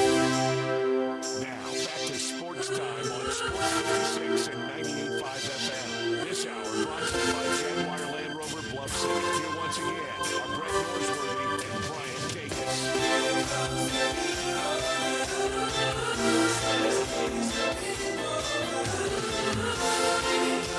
Welcome back into Sports Time. Bryant and Brett with you in our Family Leisure Studios. We got about 30 minutes left in today's show, and we talked some Major League Baseball earlier. There was only one game going on at that time. That game is now final. Mariners, a big 8-1 victory over the Astros. We have one more game going on right now. The Phillies on top of the Cubs right now, 3-0 in the top of the second. Phillies put up 3 runs in that first inning. A handful of games getting ready to get started in the next couple of minutes. But one game, 2 teams that are not getting ready to play tonight, the Mets and the Braves. Brett, we talked earlier about weather being an issue, especially in Atlanta, this hurricane that's coming through the Gulf. Major League Baseball has decided to postpone both today's game and tomorrow's game to play a doubleheader on Monday. After the season is completed, they will play a doubleheader Monday for a series that is extremely important, not only for seeding, but also for, it could be for the Braves for a wild card spot. And I wonder if, because right now the schedule for next Tuesday and Wednesday, 4 games each day, I don't know if they have much variance. Maybe a little. I do think Friday is open, so they could, but that's going to be a real question for those teams. And I'm looking now to see who both of those teams play over the weekend. Oh, Mets have the Brewers. That's not easy. And the Braves have the Royals. Wow.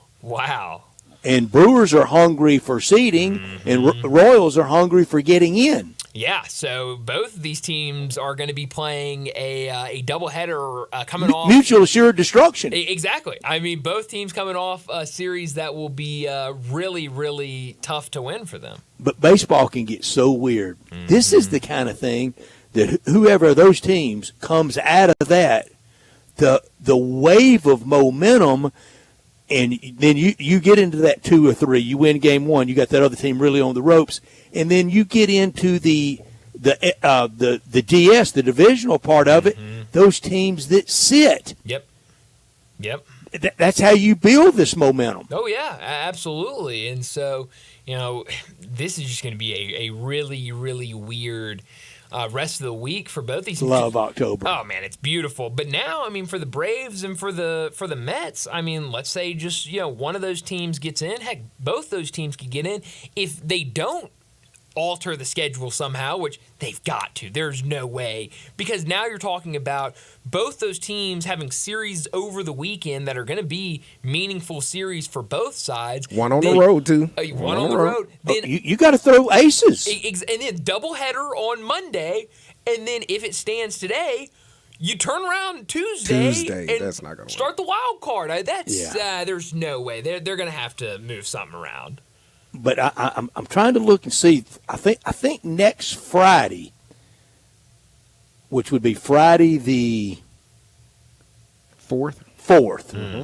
I think that's an open date. It is completely open. It is. So maybe a little flexibility there.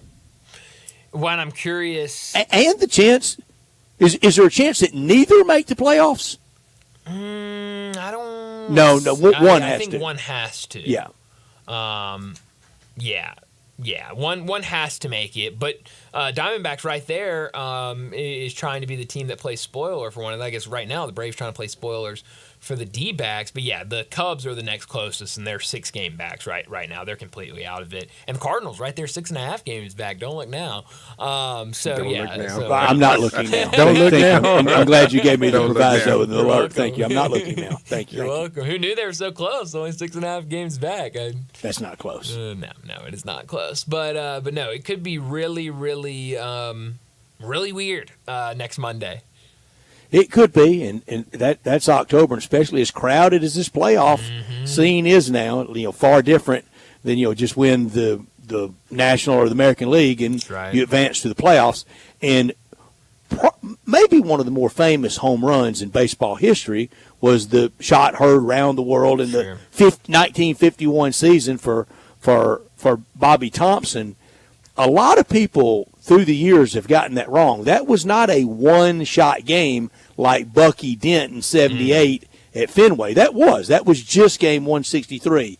To decide it then, that was a Giants-Dodgers best 2 out of 3, and the Giants won game 1, the Dodgers won game 2, so then it was the third and final game. Interesting. And that was in a 154-game season. Wow. So that was game 157. The shot heard around the world, Rush Hodges' call of the Giants win the pennant. Interesting. Now, here's my question, Brett. If we get to the scenario on Monday where Mets-Braves playing each other, and based on what happens in this doubleheader determines Arizona and if their season is over or if they're in the playoffs, can we get like a live cam of like a watch party for the Diamondbacks where like the team, like almost like Selection Sunday, where like the team who would they want? That's a great one. And who do they want? Are they going to be able to be in or out? I mean, that would be almost even more fun than watching the actual game or just seeing the Diamondbacks watching that if they're kind of still in the mix. It would be. And October is going to be a lot of fun. Who the front runner? Right now, if you had to pick a World Series, who would you pick? In terms of what I want to see or what I just think happens? What happens? I want to see new teams. Sure. I want a team that hadn't won it in a long time. I'm for Cleveland in the American League. Yeah, I would love Cleveland. Hadn't won it since 48.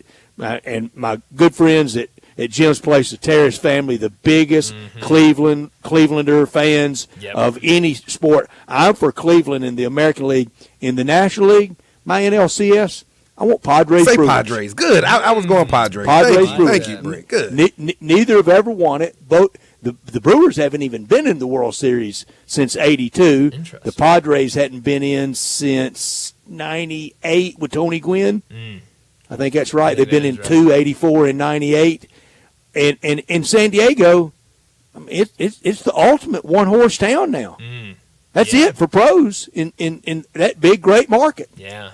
I couldn't remember who I picked in the preseason. I was really hoping that, well, yours is easy to predict. It's only the same every year. But they're never right. Mine, I was very close to having one that is still very much alive, and the one I would have picked preseason, I picked the Orioles to come out of the AL, and I would like that. I don't want it at Cleveland's expense, but after it happened, I think I'd be for the Orioles. I'm questioning it a little bit, the way they've been playing recently.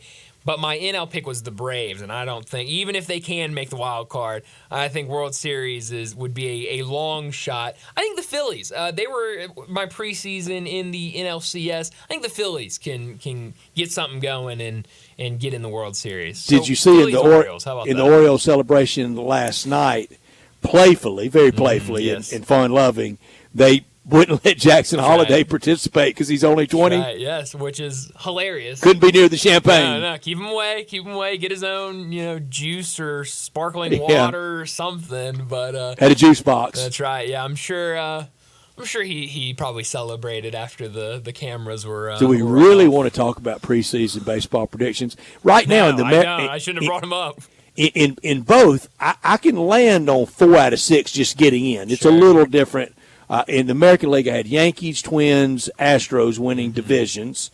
My wild cards, Baltimore and Seattle. So I can get 4 out of 6 there. Minnesota fading, though. Yeah. Might just be 3 out of 6. I'm going to get 4 out of 6 into the postseason, the National League.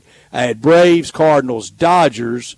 Wild card, I had Diamondbacks, Reds, and Phillies. Interesting. My AL is certainly better than NL. Let's see, 1, 2. I had Rays also in AL as a wild card. That won't be it. No, that will not be it. I had 1, 2, 3, 4. It looks like 4 that are going to be in Astros, Guardians, Yankees, and Orioles. Yeah, you're set. I had 4. I had Rangers and Mariners as my other 2 teams. I had Seattle too. Yeah, doesn't look like that's going to work out. In the NL, stayed alive today though. They sure did, but man, it's going to be tough. They're going to have to do a lot of winning. Everything has to go right. Oh, absolutely everything. Like winning out through Sunday. Yes, and it's going to be tough, but they did look good today. In the NL, I had both the Reds and the Cardinals making postseason play. So, yeah. Oh, we did a number on David Bell, didn't we? Yeah, we sure did. Got him fired. Got him fired, yeah. That was Sorry, David. Kind of the drop on I never Sunday told night. him he'd be a big league manager. Well, that's good, Because he's not anymore. That is good. You've done Told Skip Schumacher that. He's getting ready to get fired, too. Time's a ticking for him, I guess, but... Good for them, I guess. Good for them for keeping him around until the end of the season. Why do him like that? A year removed from making the playoffs. Yeah. I think Skip Schumacher gets hired immediately by someone. I think so. But, man, my God. Would you want him in St. Louis? Well, I don't think that's a fair question, Brett, because I think I'd take anybody at this point. Do you fire Oliver Marmol to hire Skip Schumacher? How different is he than Oliver Marmol and Mike Schilt? I think that's where I would push back because I think there'd be a lot of people that would like that hire, I think. But at the same time, it would also be the question of what has he really done to prove he can, do more than what playoffs with the Marlins. Sure.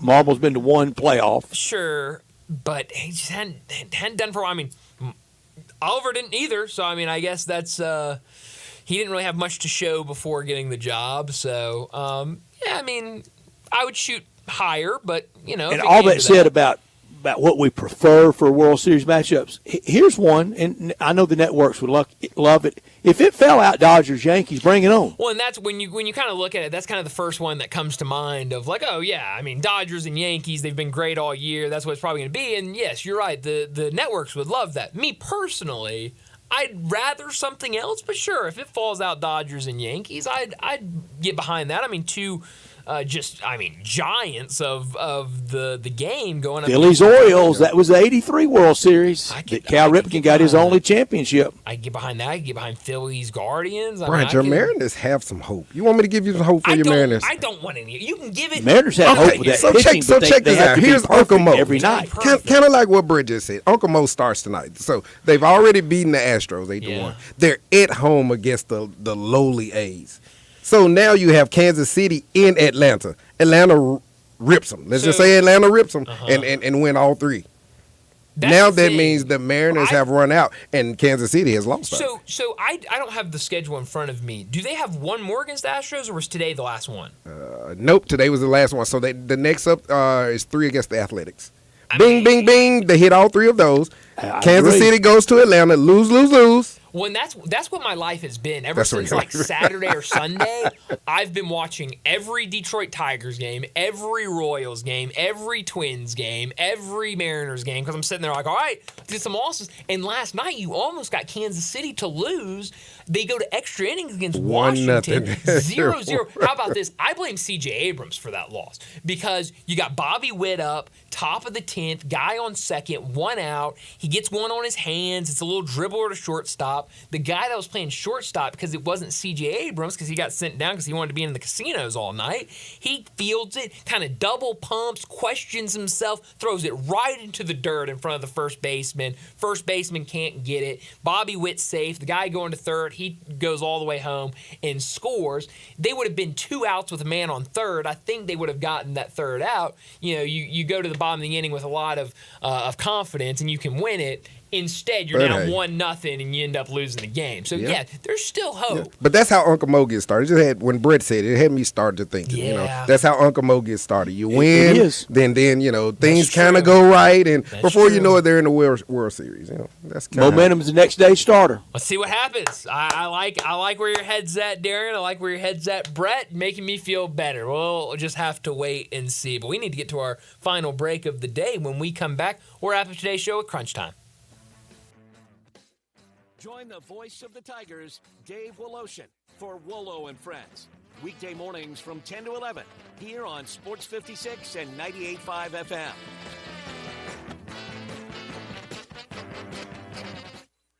Get your tailgate season going now and win a free tailgate package from Buster's Butcher. Stop in Buster's Butcher, 199 South Highland Street, and register to win an Ice Mule Cooler, 4 Yeti Coasters, a $200 gift certificate, and some Buster's branded swag. Tailgate package valued at $500, no purchase necessary, 1 entry per person, winner drawn 10 a.m. October 1st. Buster's Butcher offering the finest selection of curated meats, cheeses, prepared foods, and more.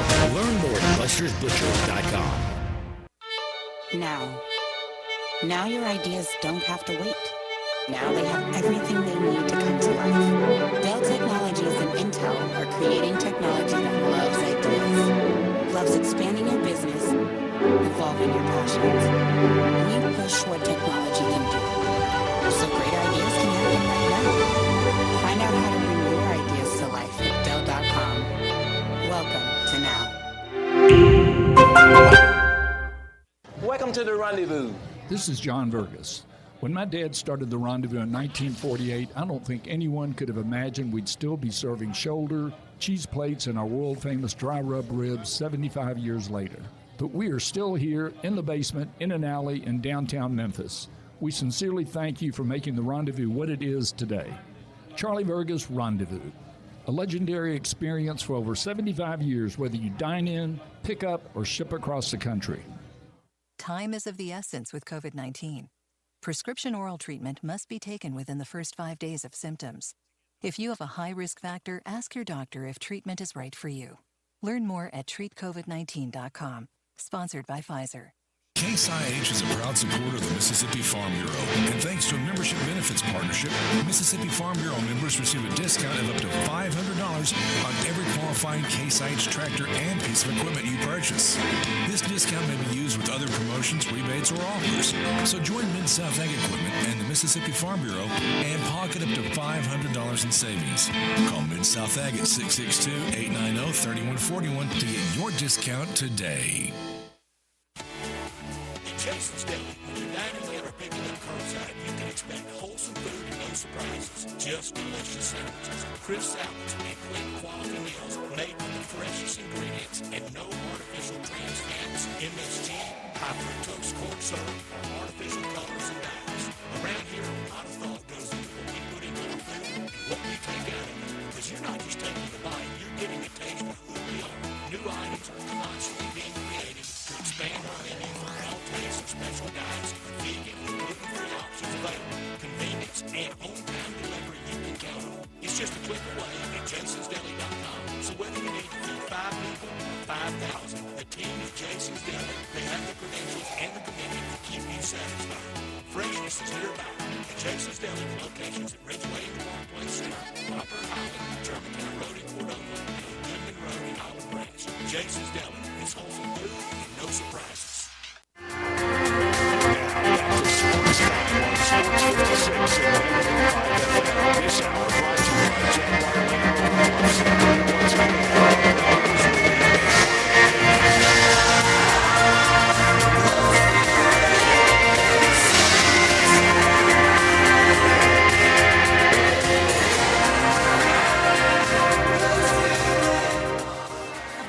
This is pretty cool, and we're just getting started, so.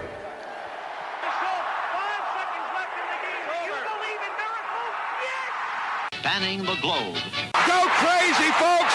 Go crazy! This is Geraldo. It is crunch time. You are looking live. In your life have you seen anything like that?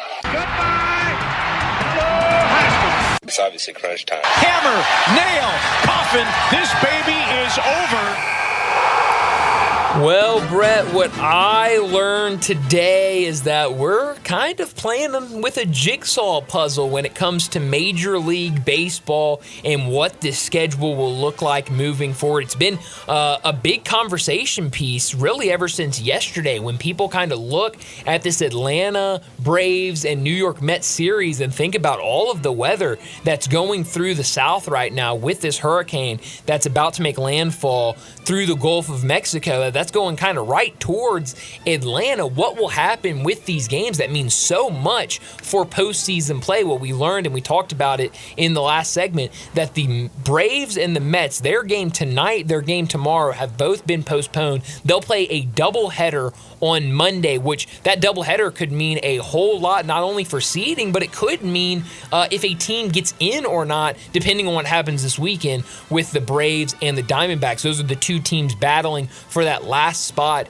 in the NL wild card. So now they'll play a doubleheader on Monday, and I need some more clarity. Are we going to have these two teams? You've got the Mets playing the Brewers this weekend. You've got the Braves playing the Royals. Those are going to be two tough series. Are they going to have to play those series this weekend, turn around on Monday, play a doubleheader, and then one, maybe both of them turn around and play a wild card game on Tuesday? That just sounds impossible for anybody to do. So I still need some answers, but it is a little bit of chaos as we get closer to the end of the regular season. Do you trust Major League Baseball to have a contingency plan? I do not. I do not either.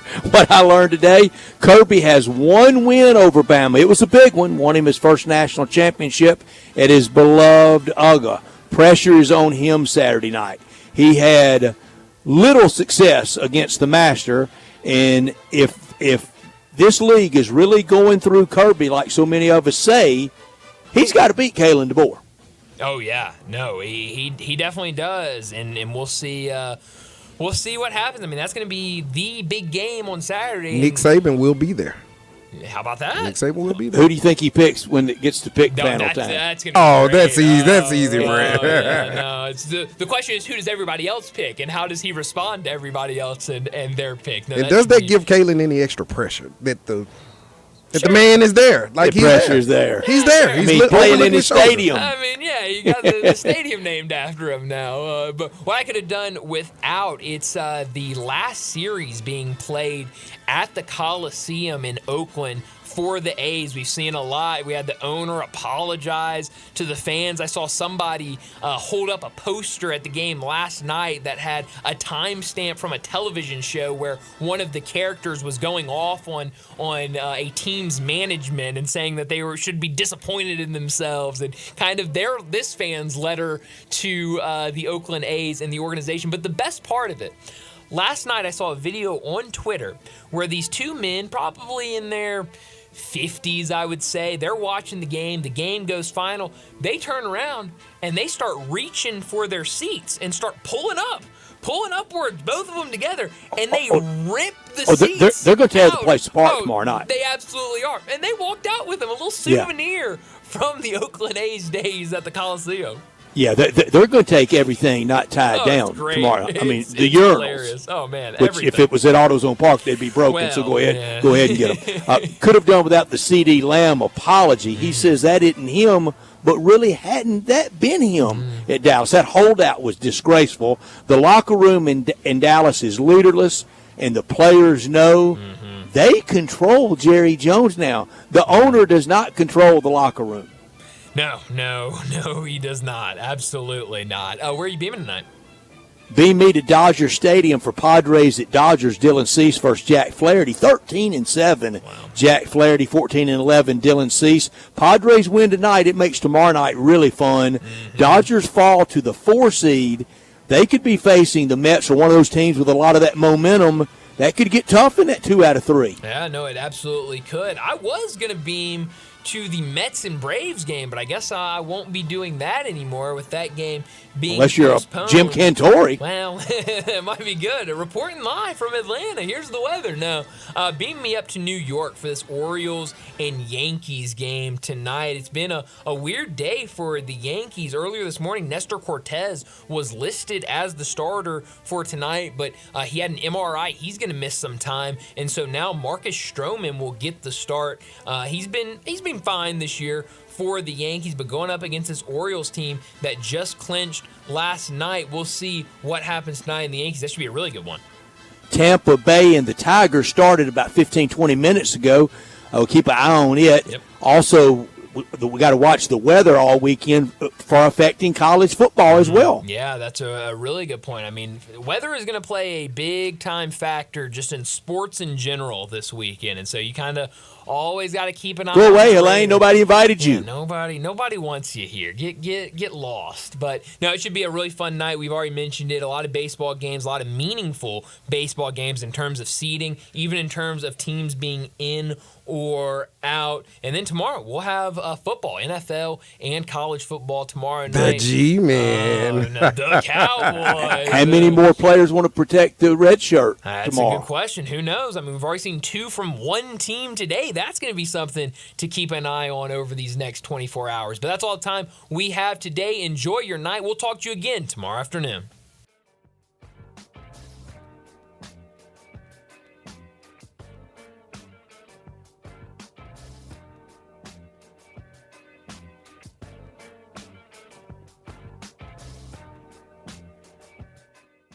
Moving is stressful, but Black Tie Moving can take the worry out of the process. Whether you're moving across town or across country, moving your home or your office, your personal moving concierge from Black Tie Moving will work with you to design a plan that perfectly fits your budget and needs. And they're available 24/7 to answer any questions you have. Give Black Tie Moving a call at 901-316-6196 or go to blacktiemoving.com/Memphis to get your personal, no-obligation quote from the moving experts at Black Tie Moving.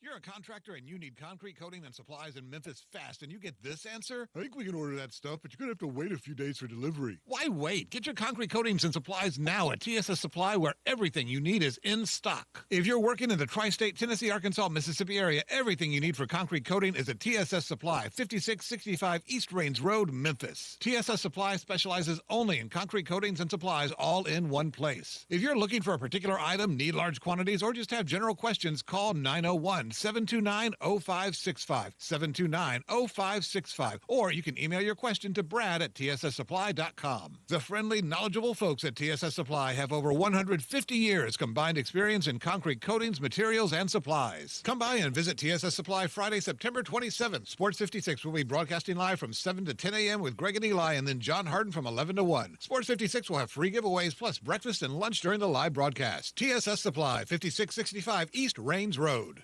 Simple, smooth, and every sip as easy as the last. Tito's handmade vodka tastes just as good with tap water as it does your favorite mixers. Back in the day, Tito distilled, hand-bottled, taste-tested, sent out to a few friends, then taste-tested again to give you the finest juice around. No frills, no flavors, no fancy labels, just the good stuff, just Tito's. For recipes, videos, and more, visit Tito'sVodka.com. Distilled and bottled in Austin, Texas. 40% alcohol by volume, mainly 80 proof, crafted to be savored responsibly. With Progressive, you get more than savings. You get access to us through our mobile app, online chat, or by phone. Oh, I see what you're doing here, Jamie. Giving me all these ways to stay in touch so I have no excuse not to. Well, you're in luck, because this guy's in the market for a new BFF. Actually, all our customers can contact us this way. Oh, yeah, no, I was just kidding. But I am always up for taco pizza! Jigsaw! Help Progressive through the website, app, chat, or phone. Progressive Casualty